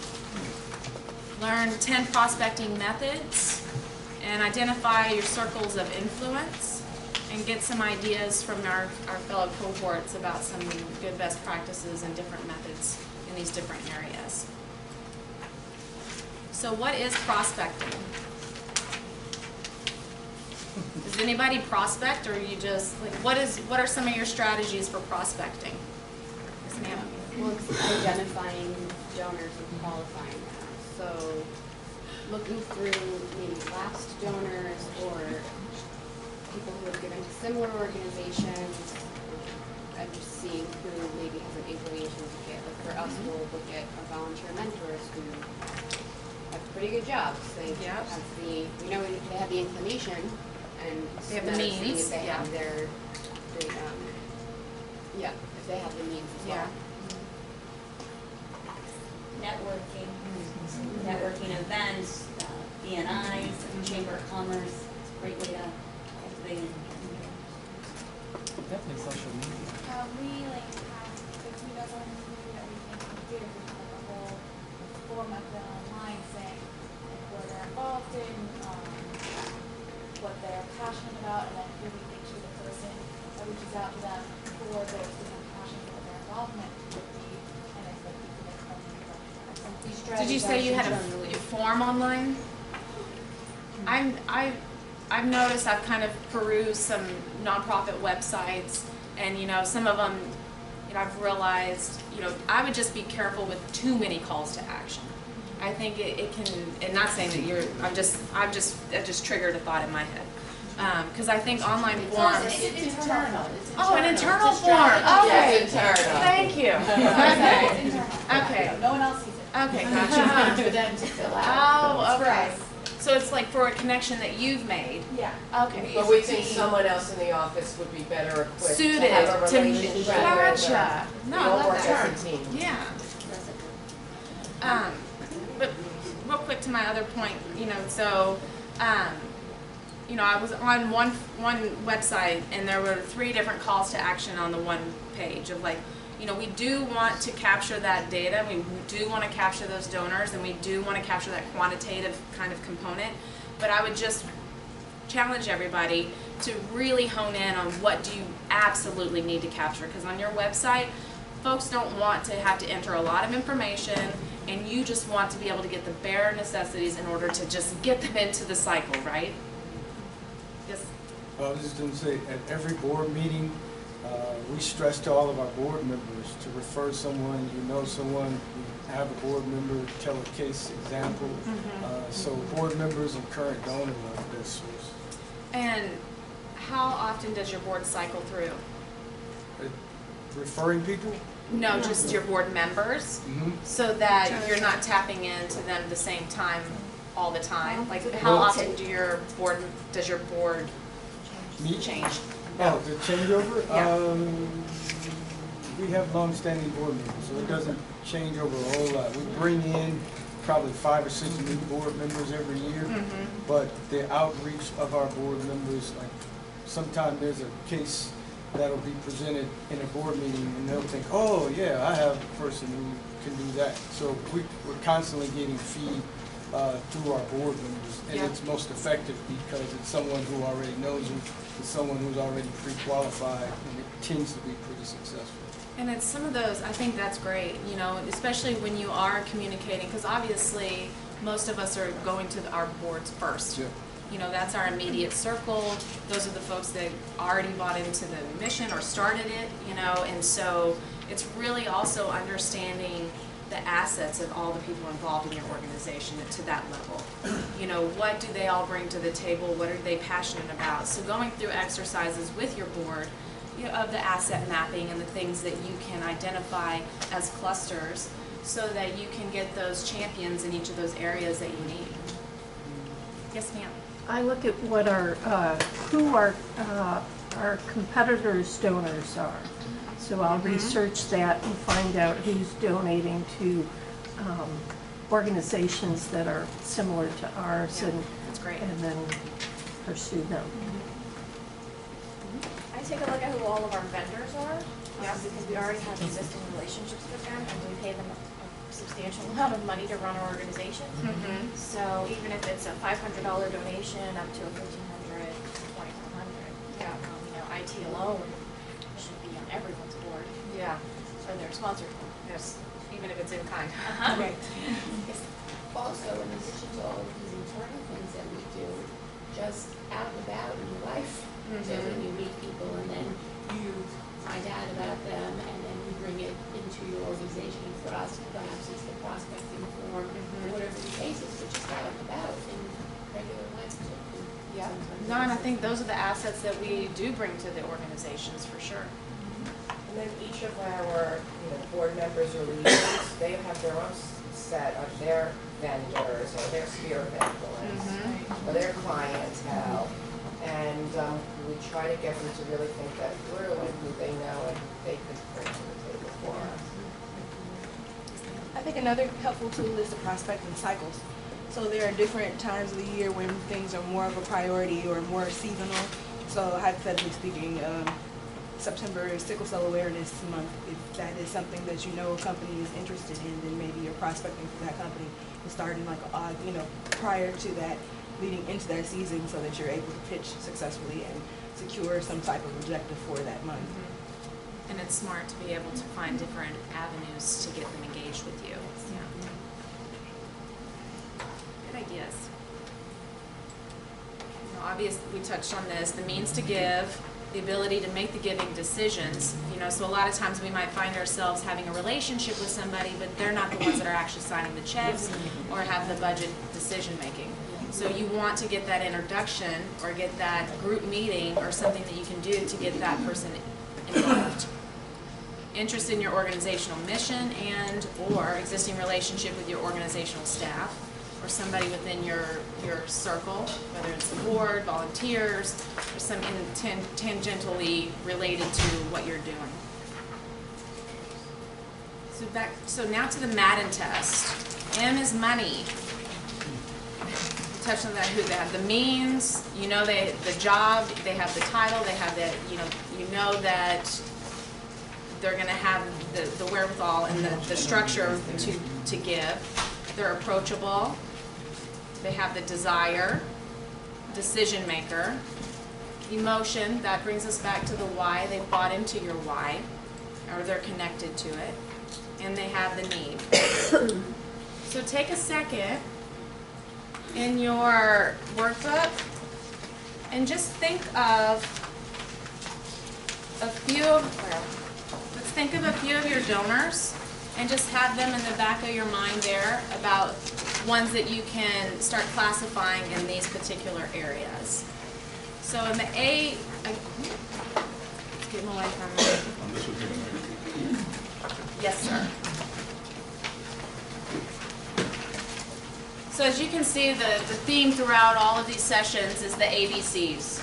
So you have your same categories of like the big rock, the middle rock, the small rocks. You have your A prospects, your B prospects, and your C prospects. So there you can see on your worksheet what an A prospect, those to whom they have adequate information to make a presentation to. They know, you know they have the means to give, and they're meeting, about at least 5 of those Madden categories of testing. And then you have B prospects, maybe 1 or 2 or 3 of those Madden tests, they're not quite there yet, but you can cultivate them. And then C prospects, prospects possess only 1 or 2 of the Madden test. So when thinking about that, think about some of your donors and just maybe 3 or 4 of them, and in that box there on the second page, I want you to write your donor's name down and then which of the Madden categories they possess, and then which prospect type they would be. Yes. This is on the second page of that.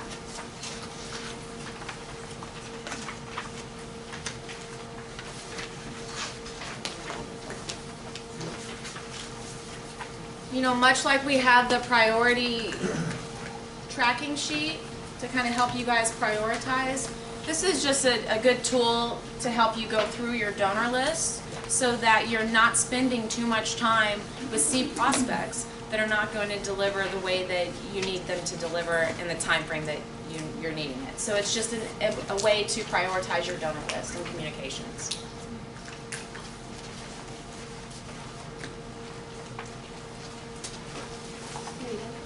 Yes, ma'am. What do you mean by the need? Like the donor needs to give, like they just go to business and need a tax benefit, or? I think this is what you're going to. Or they understand the need, like the problem that we're solving. Yeah, that's very. It's It's about their motivation. So that's what you're going to find in the need discovery, like when you're cultivating the relationship and the conversations that you have, like what their need is to give. What is their motivation? Got it. you know, some folks might have experienced something, or maybe they lacked educational opportunities, and so that's their motivation for wanting to give to an educational institution.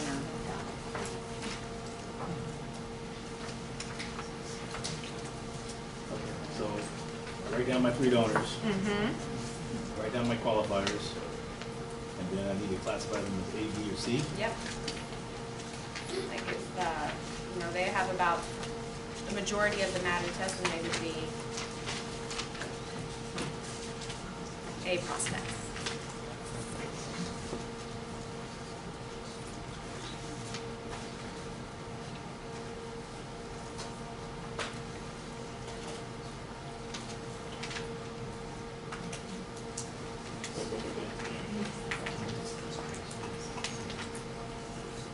Is anybody surprised by, you know, the result of the donors that popped in your mind?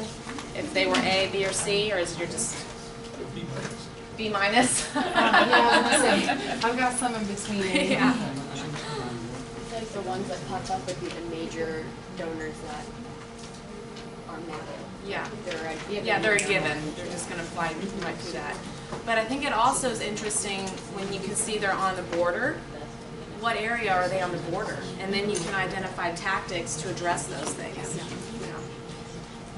Well, and I think that's one opportunity, if they are already a donor and they're an A, what's gonna take them to the next level? And that comes back to that stewardship. Yes, and what's gonna keep them? What's gonna keep them? Yeah, you don't want to just rest on your laurels and be like, oh, they're already giving. giving. Megan, could you hold up the slide for the mag? Yep. So if we look at one that is a B, but we need to implement a different tactic of warm calling them.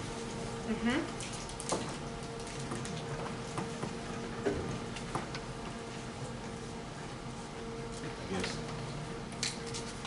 Do you want to give an example of where a B on your list and why they're like, what did they not qualify? A B on my list would be like, for example, Emory Riddle. Emory Riddle is a university, but it would be an in-kind donation, in-kind deliverable, that they're delivering education, delivering the skill sets that my end users would actually be utilizing. We can't technically afford to pay for the skill sets that they can deliver at the same time. So it does have a monetary component because it's the opportunity cost. So it's like you are not having to incur that expense. Right. So it does have a monetary price to it, even though they're not actually giving you dollars. Okay. Yeah. Because if they didn't do it, you would have to. Right. And then you would have to find the funds to do it. Money doesn't necessarily mean monetary value, it could be human capital. Yeah. You know, the service there, they can bring Yeah. provide that we don't. Yeah, I do feel like they say money, but that's an amazing point because I do think it encapsulates any kind of giving. Any kind of service that's going to advance your mission and take away a responsibility for you guys to do in-house. So in-kind can still be money? Yes. Okay. Yeah. So what I was sharing with Nina is that I look at money in the sense also of if Nina has this awesome network and I can approach Nina for Nina to open up her network to people that probably be associated with my cause, that's a valuable gift. And we're going to talk about it. Absolutely. Yeah. Yes, I have a B that I thought was an A. A very wealthy guy who's a dear friend of the board member. So he's MAD, which is, he's got the money. Yeah. We can approach him. He's the decision maker. And he's emotionally involved, not with our why, but because he wants to give away his money. Yeah. See, So that's that's his need. That's his You need. might need to capture the emotion Right. to get him connected to your why. Exactly. Yep. So now you know how to navigate those conversations. How do you differentiate between desire and emotion?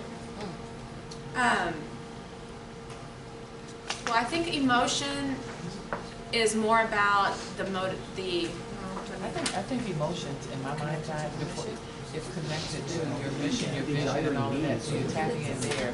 The desire sometimes that they really want to do it. Well, it's a Caught at the connection, right time so is what you're talking basically the way they outline it is that, what are their outside interests and hobbies?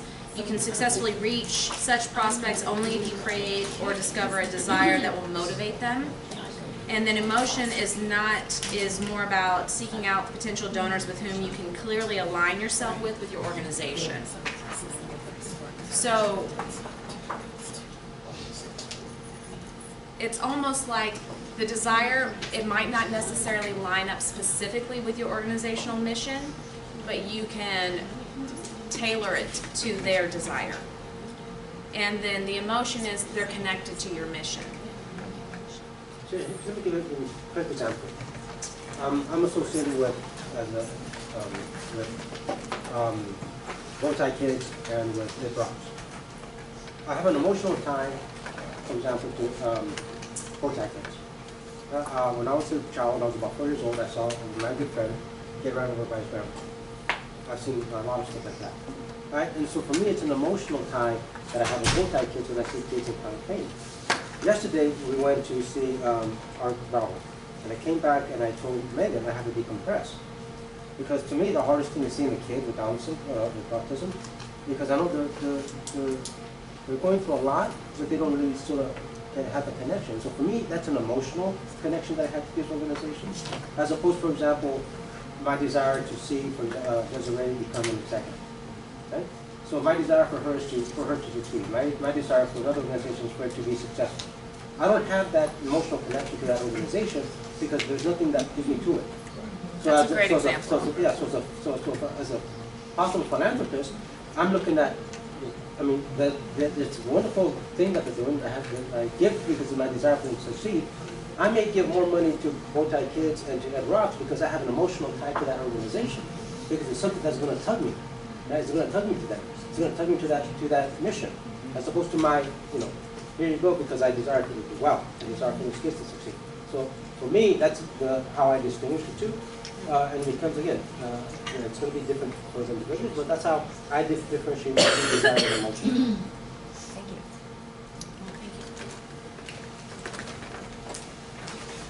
Right. So methods of prospecting, which we touched on earlier, referrals, those influencers. Throw all these up, and then, so out of this list, what do you think is the top? Where do you think is the top 2 most productive methods? Referrals, for sure. Referrals number 1. Yep. Networking. I would say warm calling because it kind of connects to referrals too. My assumption is if you're doing a warm calling, you have some connection already. Mm-hmm. Well, and then to your point earlier, these centers of influence. Yes. When you have identified, and usually that's tailored to, it could be a referral, but it's tailored to somebody that already has a connection to your organization, but then whether it's a board member and then you're asking them, hey, we want to know who's in your circle or who might be interested or who has the skills or who wants to give in this particular area. So on this handout of your centers of influence, take a few minutes to again think about your donor distribution lists and how you would break this down and identify any of your centers of influence. And they can be within these different areas of industry, things that you're connected to, your organization is connected to. Yeah.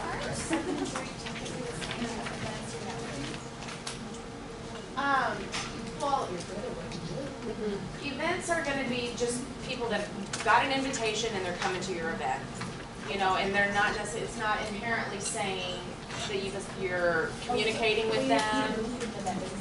They came to an event and they're just going to be part of your program.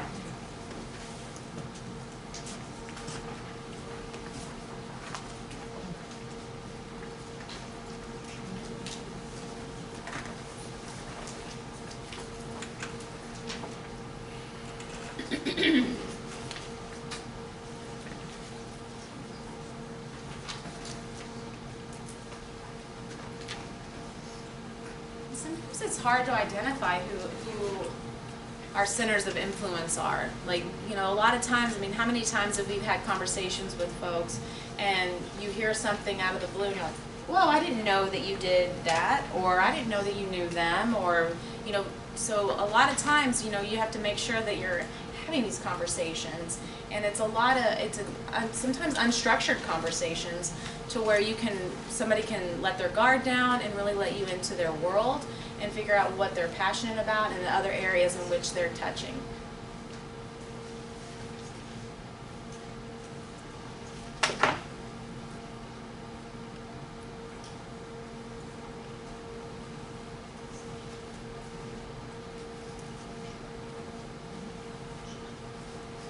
And today we're not going to spend a whole lot of time, you know, filling out the worksheet and all that stuff. I want to have more of a conversation so you guys can, you know, but if you do hear something that is of value to you, please write it down. But when you're thinking about these different areas and methods, what are some suggestions? Like, how would you prospect through your website? Anybody? What's your question? How would you prospect through your website? What would be some of the tactics? I just learned, my grant writer told us about a little tickler you can add on the front page that says, does your business match, for donations, and you like kind of follow your That's cool. Yeah. I think if you have any call to action, not meaning like, hey, give to me, but sign up for our newsletter. Click here if you would like more information. Contact me for, you know, any of that. I mean, that's starting into a warm call, because people are not going to put themselves out personally if there wasn't a slight interest. And so those to me are like, I mean, those are like, you know, they're like gold, because if you act on them really quickly, it's like when we're shopping on the website, you know, and I'll do that later, and how many times you just keep getting those things to either, you know, so it's, hi, I'm still in your yes, cart, you right, know? exactly. It's like, okay, let me just, I would say from most organizations I work for, it's been, people aren't really going to the website to know how to donate, but like volunteering is a huge way that people are going to the website to find out more, and volunteer, obviously, bases are great ways to find out, so that's great. So through online RSVP is one really interesting thing. So a lot of our events, they're seated events, people want to sit with their friends, but when you have someone new, they generally either A, may not know anyone at the event, or just kind of forget on the RSVP form. And what's really great is that we'll call those donors, say hello, introduce ourselves, and say, well, and now they'll have a familiar face of someone who's attending the event, and they've gotten to know you, and they're not just another number in an event that can have, you know, anywhere from 300 to 800 people. Yeah, I like that. Just in listening to what you were saying, thinking about it, if you put a infomercial about what you've done lately, with them, you talked about before, with them, if you put an infomercial, just like if you see on MSNBC or CNN, if you go there for any type of news whatsoever, a little thing pops up and tells you what's going on, what they've done lately. If you do that same type of pop-up on what we've done lately, then that will lend itself to an individual looking more into it, looking more deeply as to what your mission is, what they can do to be a part of it. And I know it's hard when, you know, we don't all have these massive marketing budgets, you know, or internal skills to have video follow you around and capture every amazing moment and every testimonial for every event, you know. But I think, you know, just as we laid out those assessments and like, this is our tactic, this is our assessment, this is how we're going to measure, I would challenge you to do the same thing for your events, to figure out what can we capture from this that's going to sell our message in a succinct way. Do we need to capture video? Do we need to get a couple of testimonials? You know, what are the things, and within your particular niche, what is the industry saying? What do they resonate to? Do they want a 30-second video? Do they want just to read something? You know, and just really kind of figuring out what works best for your particular organization. Can I share one more thing? Yeah. I don't want to talk too much, but No such thing. I feel that with a lot of smaller nonprofits, where the biggest missed opportunity is with events that they host. And so there's a lot of stewardship that happens with the sponsors because that's your immediate money. You know, if you give $5,000 to the event, you're going to make sure that one of your board members meets with the people that are there to thank them. And so that's just an automatic. I feel that where small nonprofits really have a super opportunity that they miss is all those other people that come to the event. It's capturing their contact information, but following up with them immediately after. I mean, with small nonprofits, been there, done that, and you're so busy uncluttering your office and, you know, sending thank you notes and stuff, but that group right there, those people that came to your event, those are the ones you should be scheduling coffee with, or taking a board member and saying, hey, do you know these people? Let's do something. Because if they took the time to come to your event, unless there was a horrible experience, that is your biggest contact group right there because they're warm. Well, and that's where you can also tap, since you are, you know, you don't have all of the human capital to go do all these things, that's when you can tap into maybe some of the individuals that you've served or volunteers, because just in the educational world, you know, if we have an information session, we get way more bang for our buck if I'm like, I want you to speak to this alumni, I'm going to leave the room, and you ask them whatever you want to ask them about the program, so that they get that actual real experience and that validity of honest responses. And I also, just one other thing too, in the guest list. I mean, when you have an event, there should be someone that is charged with researching every individual. I mean, face it, you can Google and get a lot of information. Yeah. And if this is an individual that goes to every social event, maybe not so. But if you see that this person really, you know, all of a sudden there's a headline, oh, this person gave to X, Y, and Z, you know, they should be on your prospect list to meet at the event. And so I think those two things, it's so easy to overlook because the mentality is we have to produce this event. But the reason you produce the event is to get a return, and that's your return. You just have to capitalize on it. Any other ideas by any of these other, I mean, does anybody do direct marketing still? I was What going does to that say, look like? to dovetail on what he said, sort of related to direct marketing, Yep. is PSAs. So South Florida Business and Wealth, a one-page PSA for the Boys and Girls Club for one of our events. And it's advertising the event, but the event benefits us and is getting our name in front of high net worth individuals. So, and those are free of charge. It's a strategic way to promote an event that you're having to a target audience, as well as get your logo, your organization out in the public. And tell me, I mean, if this happens here, but do smaller nonprofits, do you pair with larger nonprofits on events, things, so you can have like joint brand awareness, like you piggyback on some of the things that they're bringing to the table?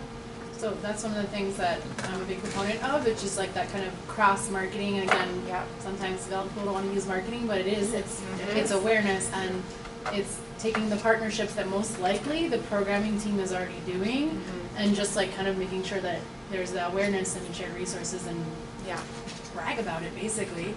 Well, I mean, there was this, you know, it's kind of counterintuitive a lot of times. You know, I'll relate it to my food truck experience. You know, we're like, okay, we'll if we're the only food truck at this event, we're gonna rock it out. We're just gonna get all the sales, and we don't want any competition. We don't want any other trucks there. That is not how it works. If you have 4 or 5 trucks there, they're gonna bring in way more traffic, and we're all gonna do better. So I think it's the same mentality across board.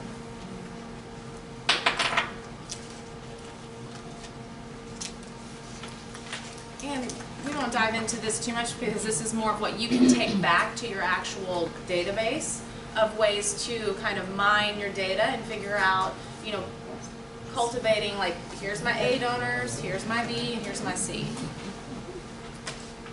Or prospects, apologies. Right. So what do we do before we meet the donor? Stock them. Yes. It's like, you just casually bump into them at Starbucks.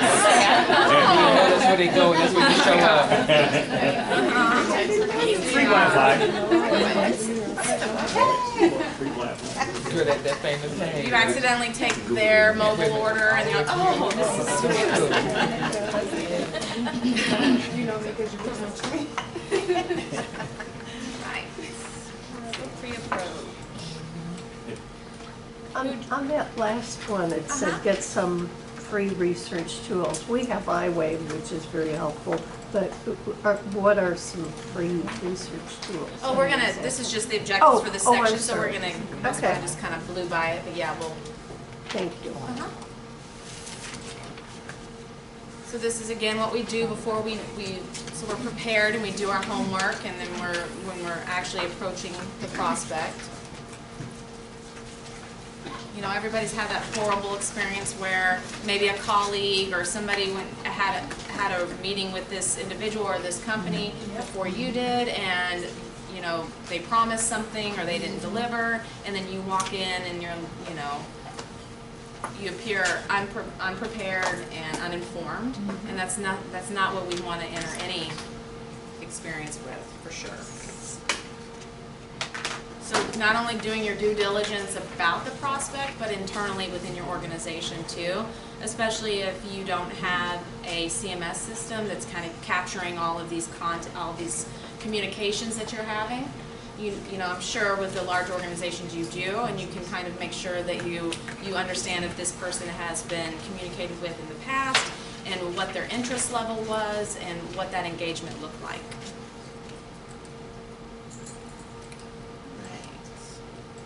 So these are just some of the areas that you want to think about when you're looking at your prospect. You know, who drives there, what drives there, giving history with your organization, any personal interest to your mission, passions and priorities, and other charitable work and giving, as you mentioned before, like what other organizations are they giving to, what events are they going to, and then the connections. It's all about the connections. These are some of those online resources and tools that you can use, so they'll be in the document as well. Does anybody have any other additional resources that you use to kind of identify and do your homework? How do you do your homework on your prospects? What do you want to know before you go talk to somebody? As I said, we subscribe to iWave, so we're able to do prospect research. Yeah. Usually when you Google someone's name, you look at like whitepages.com, or maybe that's through info, but you could find out potential relatives, address, and then Zillow for looking at home values. Yeah. Google satellite to see what the property looks like, and weird, real stuff. Feels when you real fast. What about the I-9? Look up just look at the I-9s. Yeah. Voter registration logs. And in Florida, it's all public service. So, in your organizations, are the fundraisers, are you guys doing your own homework, or how does this structure work?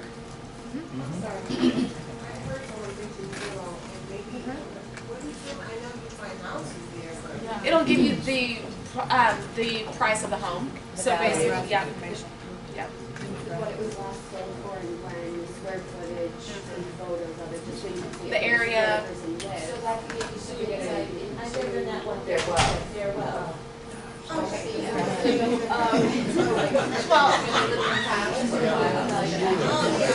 And so you can show up at their house and like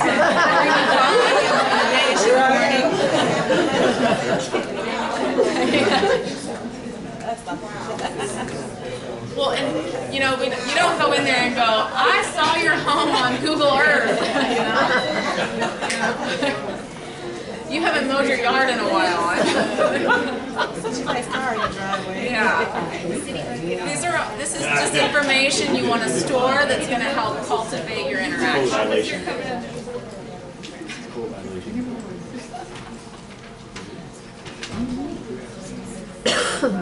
Yeah. So setting up the meetings the right way, you know, I mean, oops. That's one.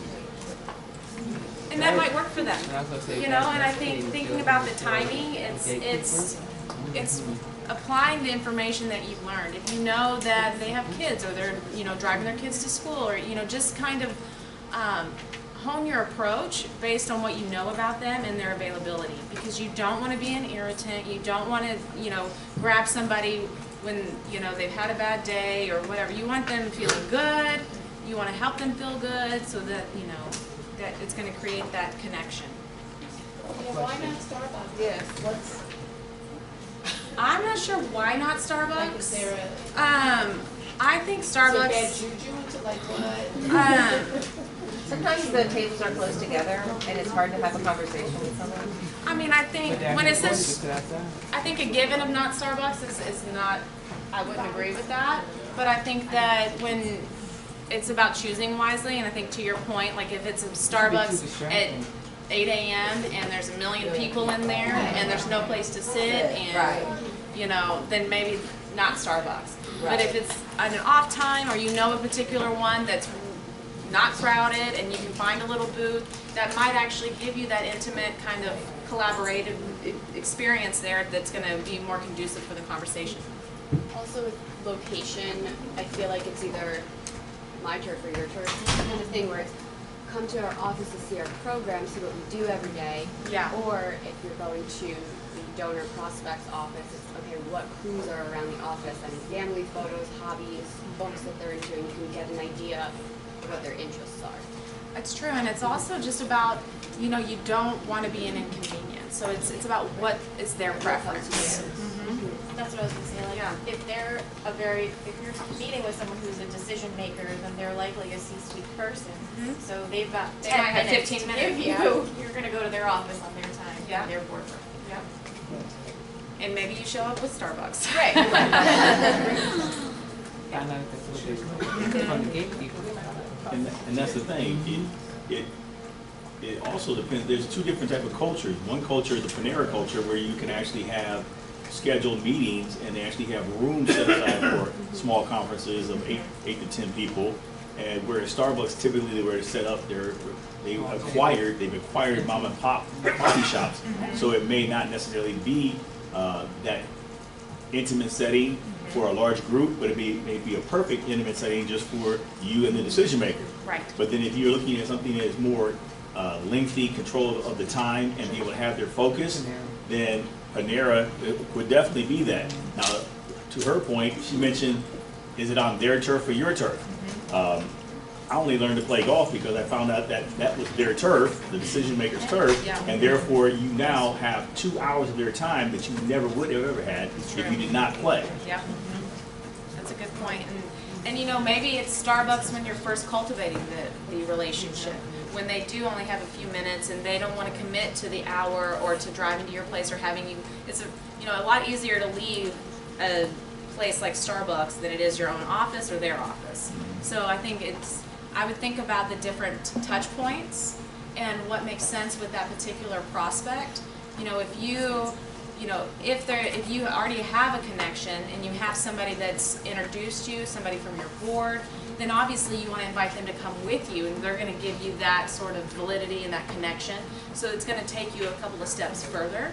But if it's almost a cold lead and you want to cultivate it, then I think, you know, meeting someplace like this is nice and casual. They're not going to feel overburdened, and it could be a good segue. Another idea would be a co-working space Mhm. for locally owned shops. Because it again lends to the conversation about community and staying local, and creates another opportunity, again, like I said, to have those intimate conversations around what's happening in the community, reinvesting in the community, and just create that different perspective. That's a good point. As much as, you know, we're doing our homework on them, they're going to be absorbing and doing homework on you too. So everything that, from what you're driving and what you're wearing and what you say, you know, I think everything is taken into account. And then, you know, those gatekeepers, whether it's their administrative assistant or somebody who's always, you know, going to you're gonna hit that roadblock every time. How can you cultivate those relationships with the gatekeepers? They wanna feel important. They wanna feel like you respect their boundaries, and so figuring out ways to give them that essence and that feeling while you can still get your needs met. One of the things I found, and this is really, really true, especially if you go to a doctor's office, right? So we're talking about for-profit businesses. When you go to a doctor's office, you're talking about pharmaceutical reps. When you're in the nonprofit world, and the pharmaceutical reps are always bringing and dropping off things, right?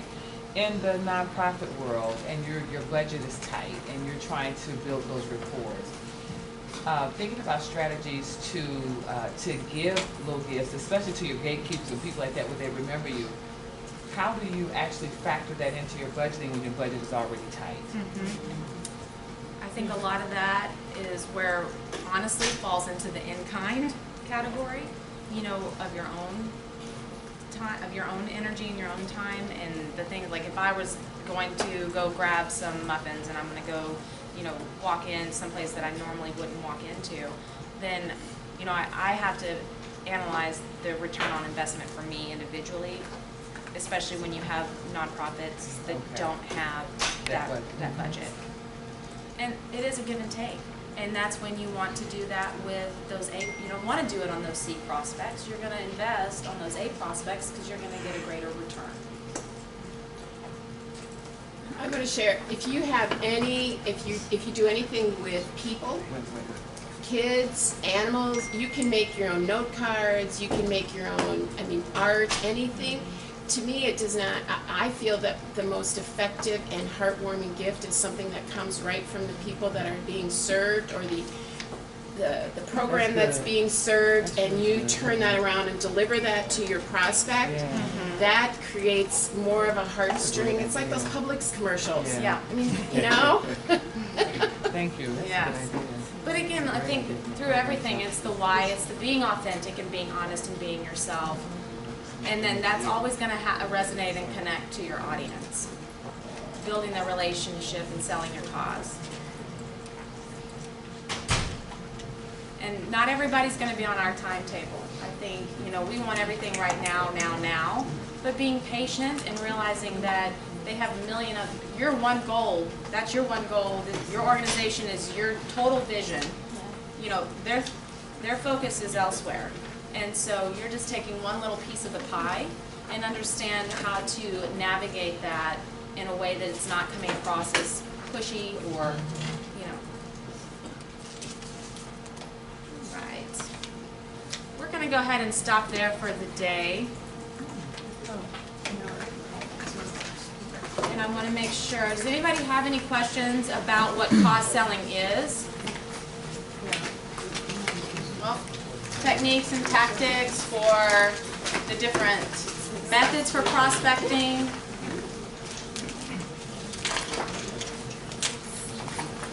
All right, if everybody just wants to take a good 5-minute break, please. 5 minutes only, come back, and we're going to get to our guest speaker, which is Braylon. We're super excited.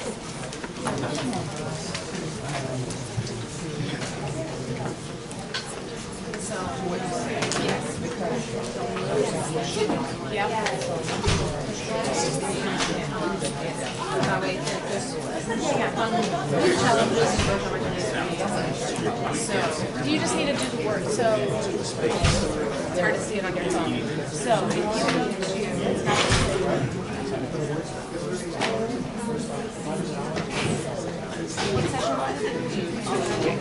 so what you'll go to session 2 right here, and then just make sure to fill that out. You'll fill it out based on the presentation.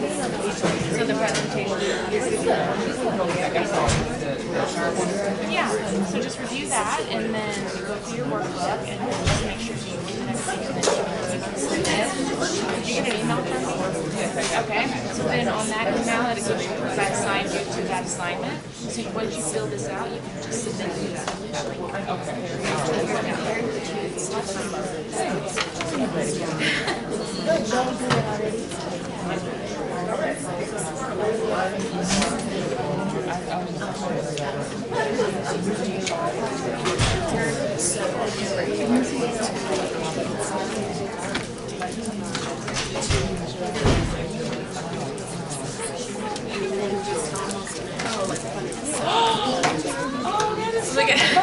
this.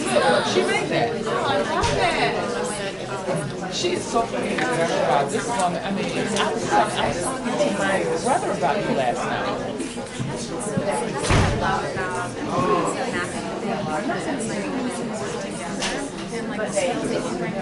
Oh my God. I love it.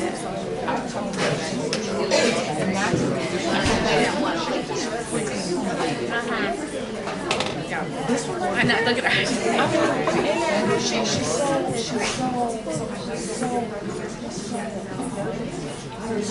She's able to. Yeah. The adults are in her hand, the people that's talking about her hand, but then she goes, and then she goes, I was just telling my brother last night. He listens to things, don't look about her. But we were talking about people's creativity, and I just said, I mean, it's crazy. But we had what is that one? sure event, you know, like our party. She was able to sell into something.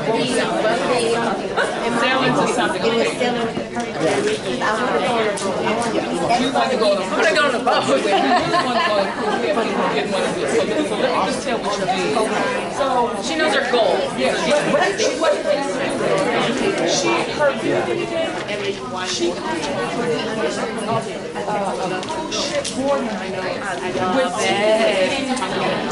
leadership on it. So whatever level you're in an organization, that's the boarding thing she got. She did that. Ooh, that's cool. That's cool.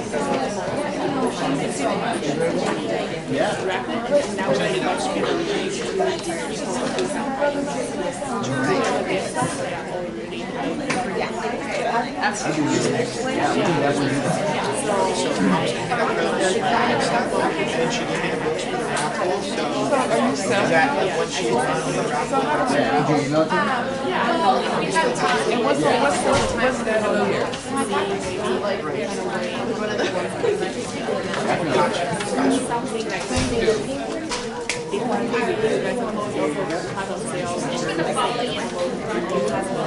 So, but is it the local question and everything already? Yeah, we can follow the, do the bracelets and then. I just like that. Wow.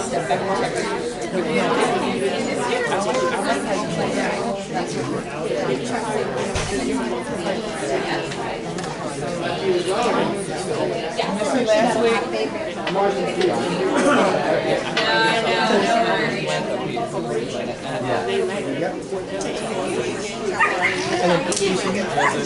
Oh, thank you. This is one of my Chico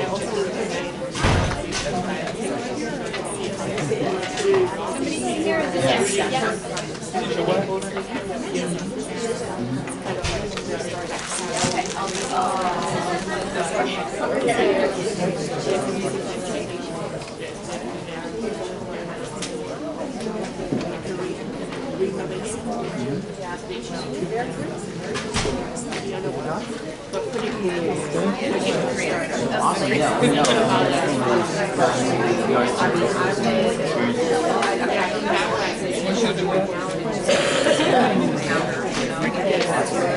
Send me an email and then I'll bring you back.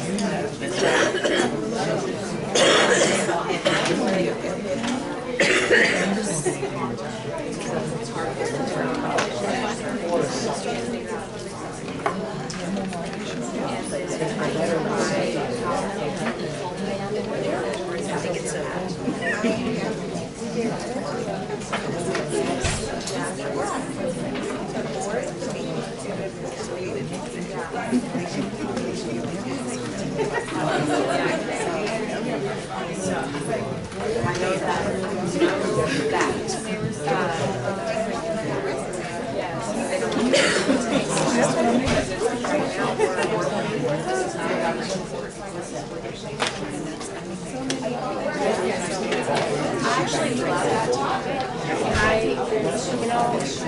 It's really tough because a lot of this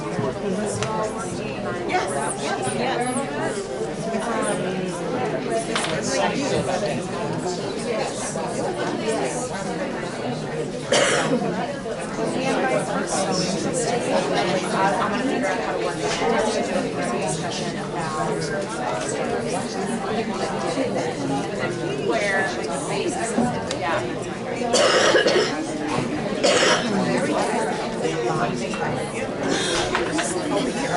Yeah, because he has contacts to do the work.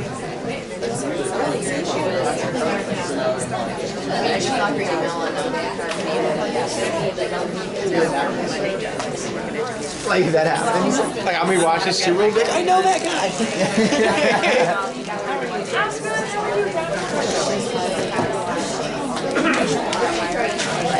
But we need to start finding that.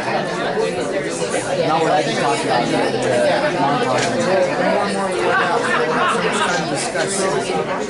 You mean the more you work out with Cole and you just talk to me for 15 minutes because you branded me?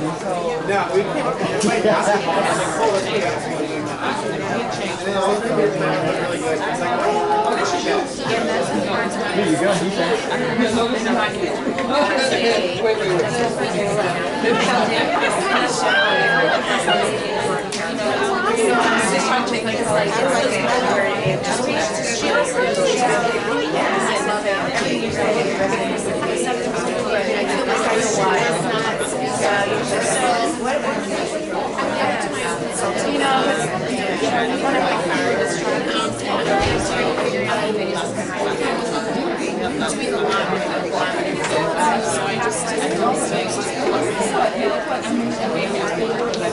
I'm trying to go for likes and so like I don't find my right now. Like I don't even know what to ask you for.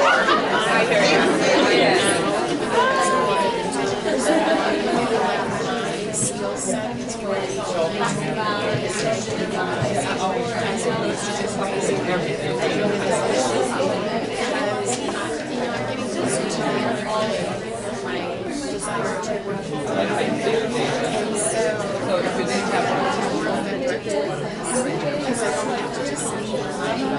Are you involved with it? Yeah. It's still not yet. Are you empowered?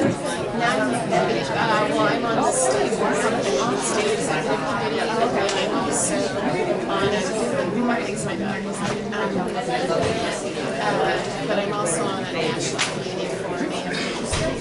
Oh, okay. So yeah. So nice to meet you. Yeah, you too. I hope your class is busy. It's too much.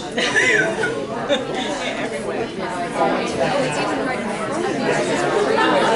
Beautiful. Look at this.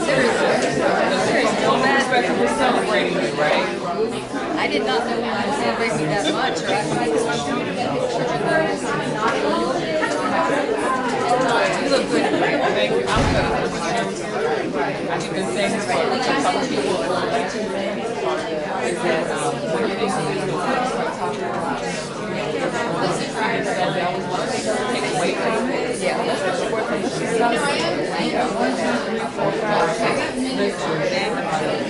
You know what, 7's my lucky number, so I should, I got 7 right here.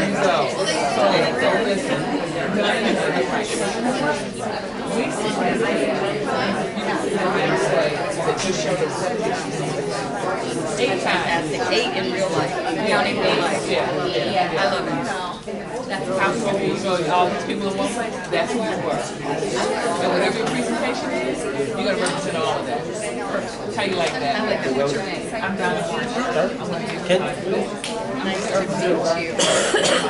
Can we resume? May we resume? Hey guys. Well, let's Special guest today. Chase.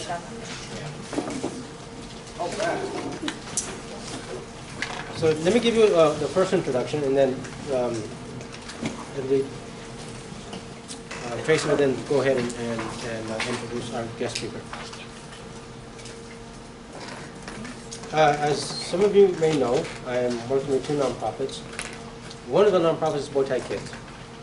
Karen Prescott is not here, but her partner is Tracy Taylor Prescott.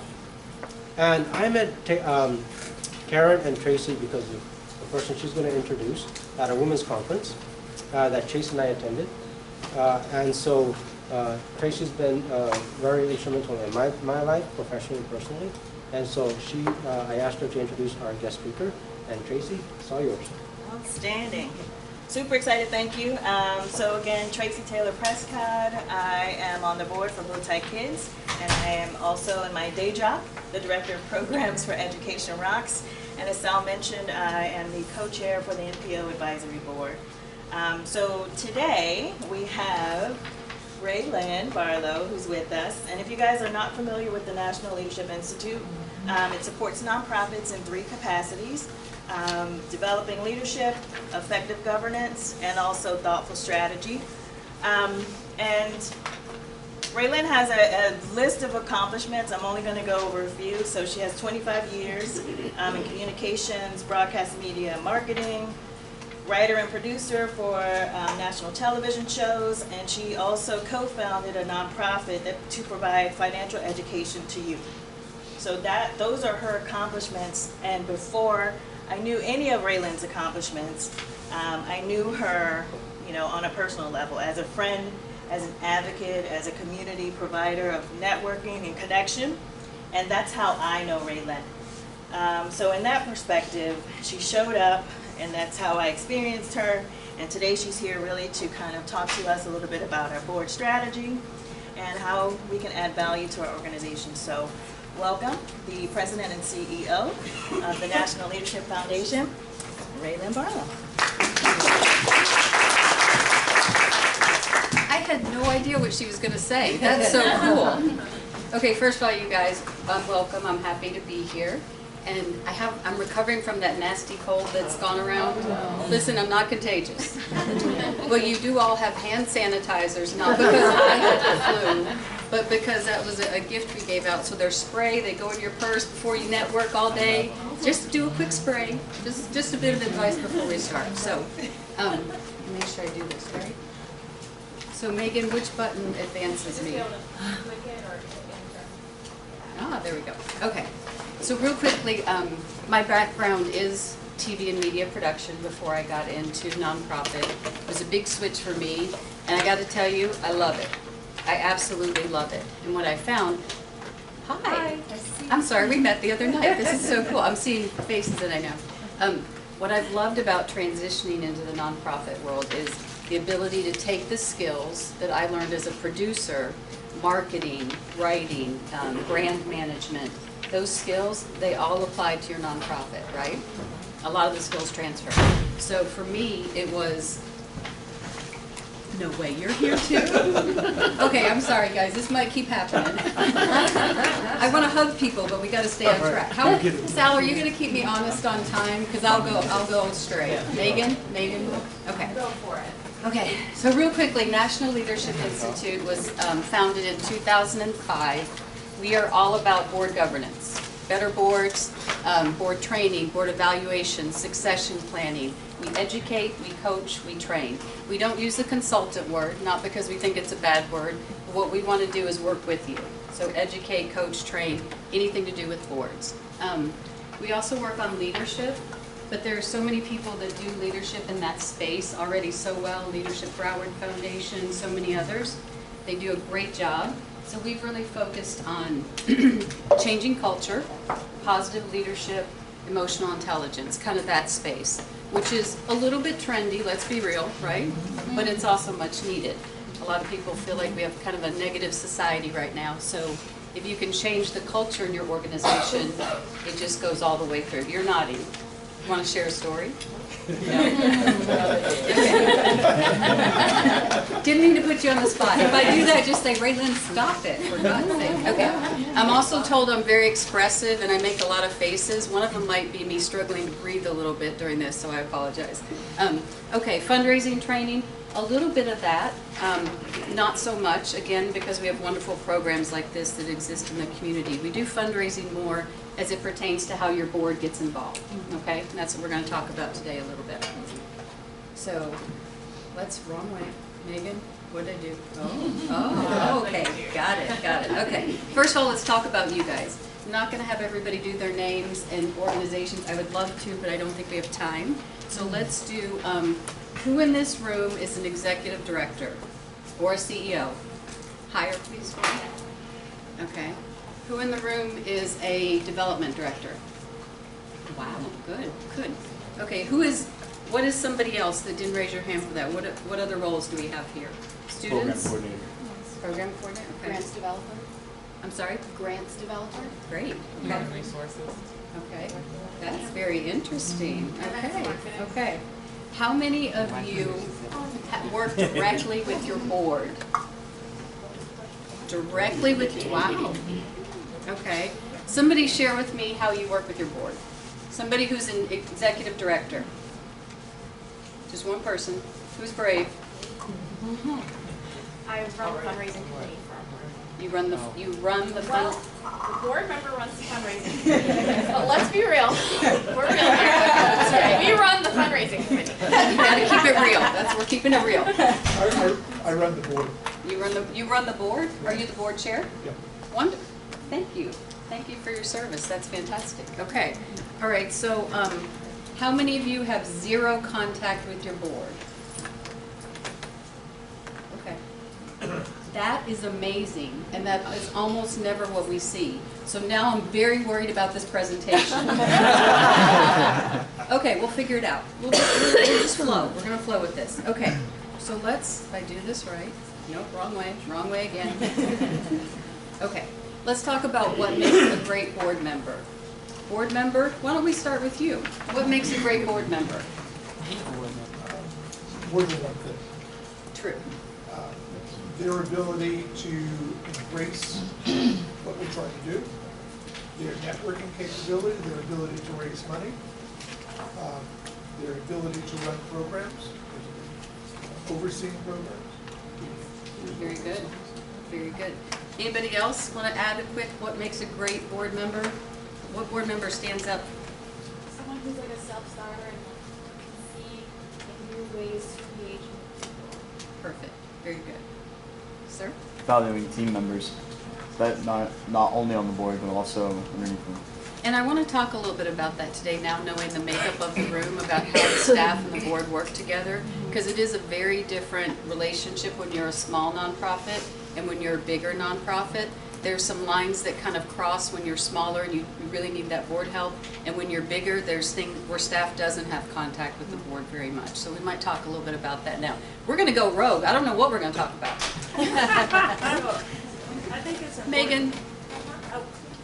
Okay, sorry, go I ahead. think it's important for board members to know their role, because there are staff functions and organizational functions, and then there are board functions.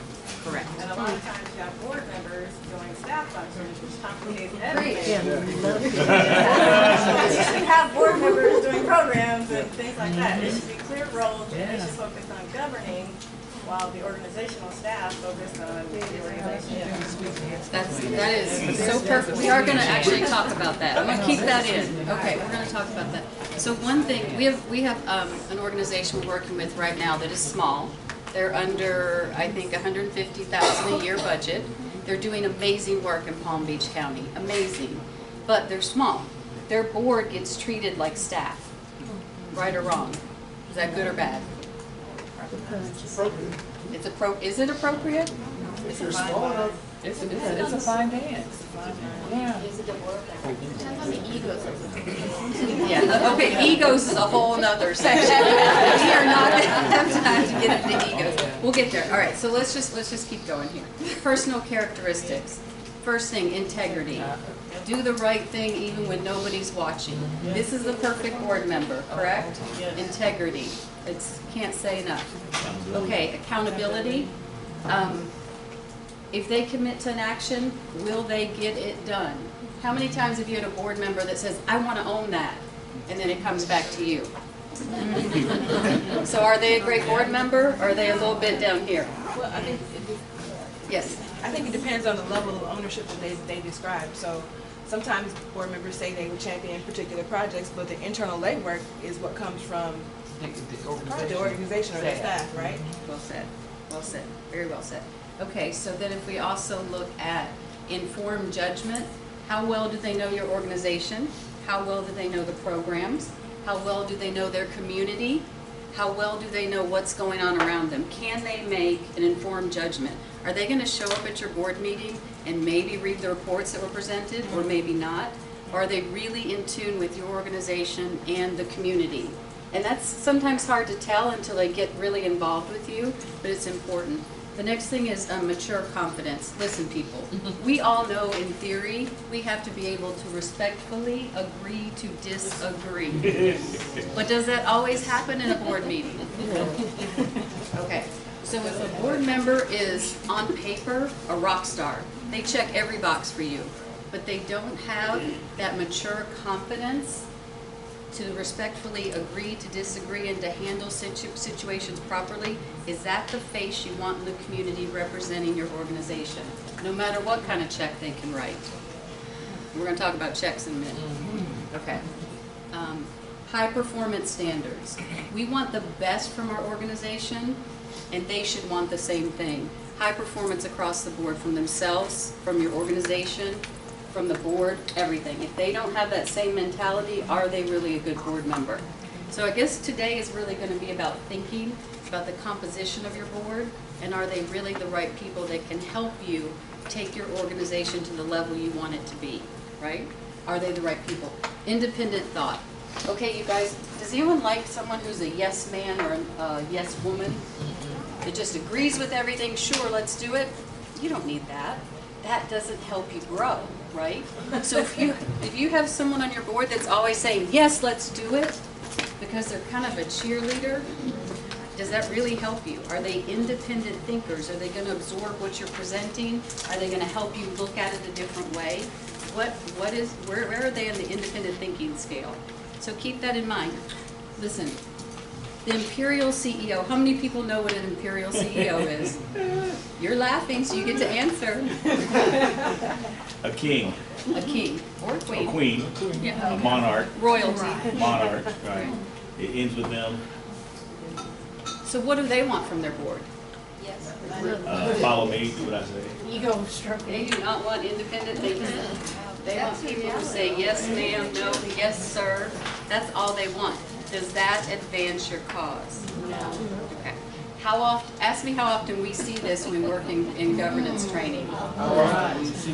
All the time. So you've got a CEO who's fantastic, amazing, amazing. They know their organization. They want their board to write checks, show up for their meetings, approve things, keep them hired, right?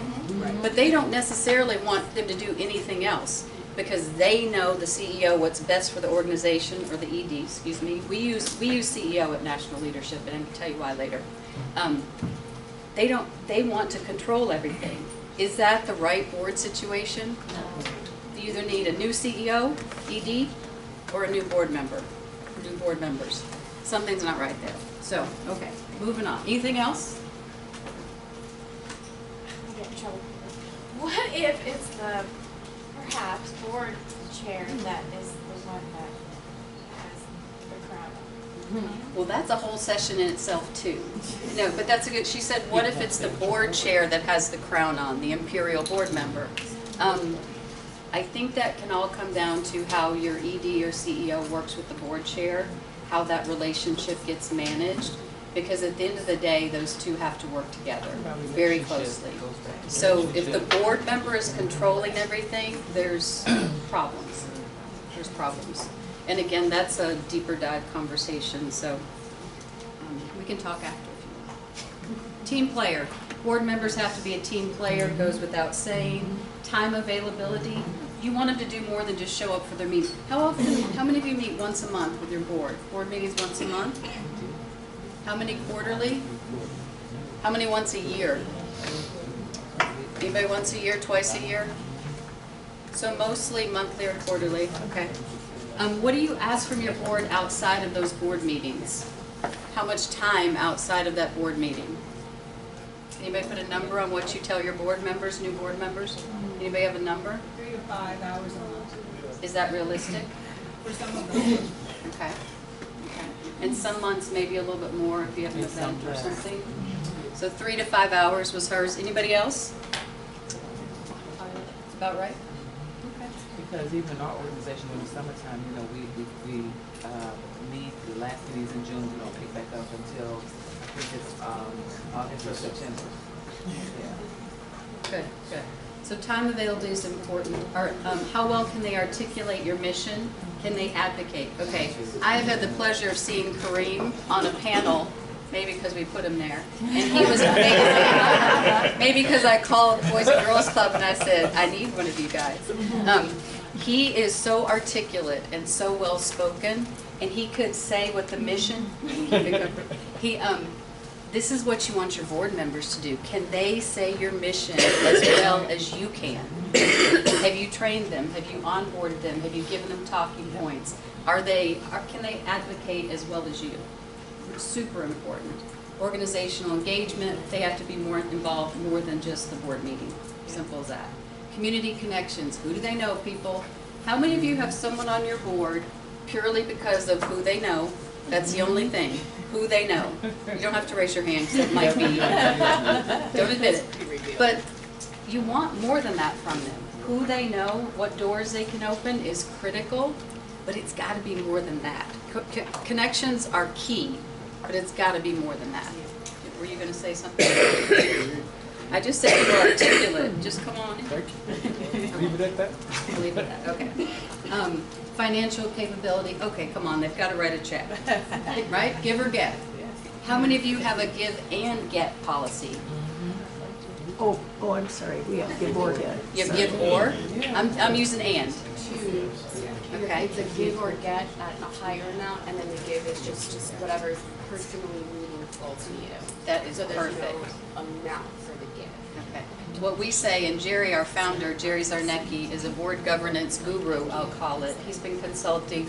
He's worked in more than 120 boardrooms across the country, from multi-million dollar organizations to little tiny nonprofits. And he will say it has to be a contribution that's meaningful to the board member, because everybody's situation is different. Now, when you're doing budgets, that doesn't really help you, right? So there's a little play there. Who else wants to share their give and or get? Anyone? We have a give and get, and it's a minimum $1,000 give, and then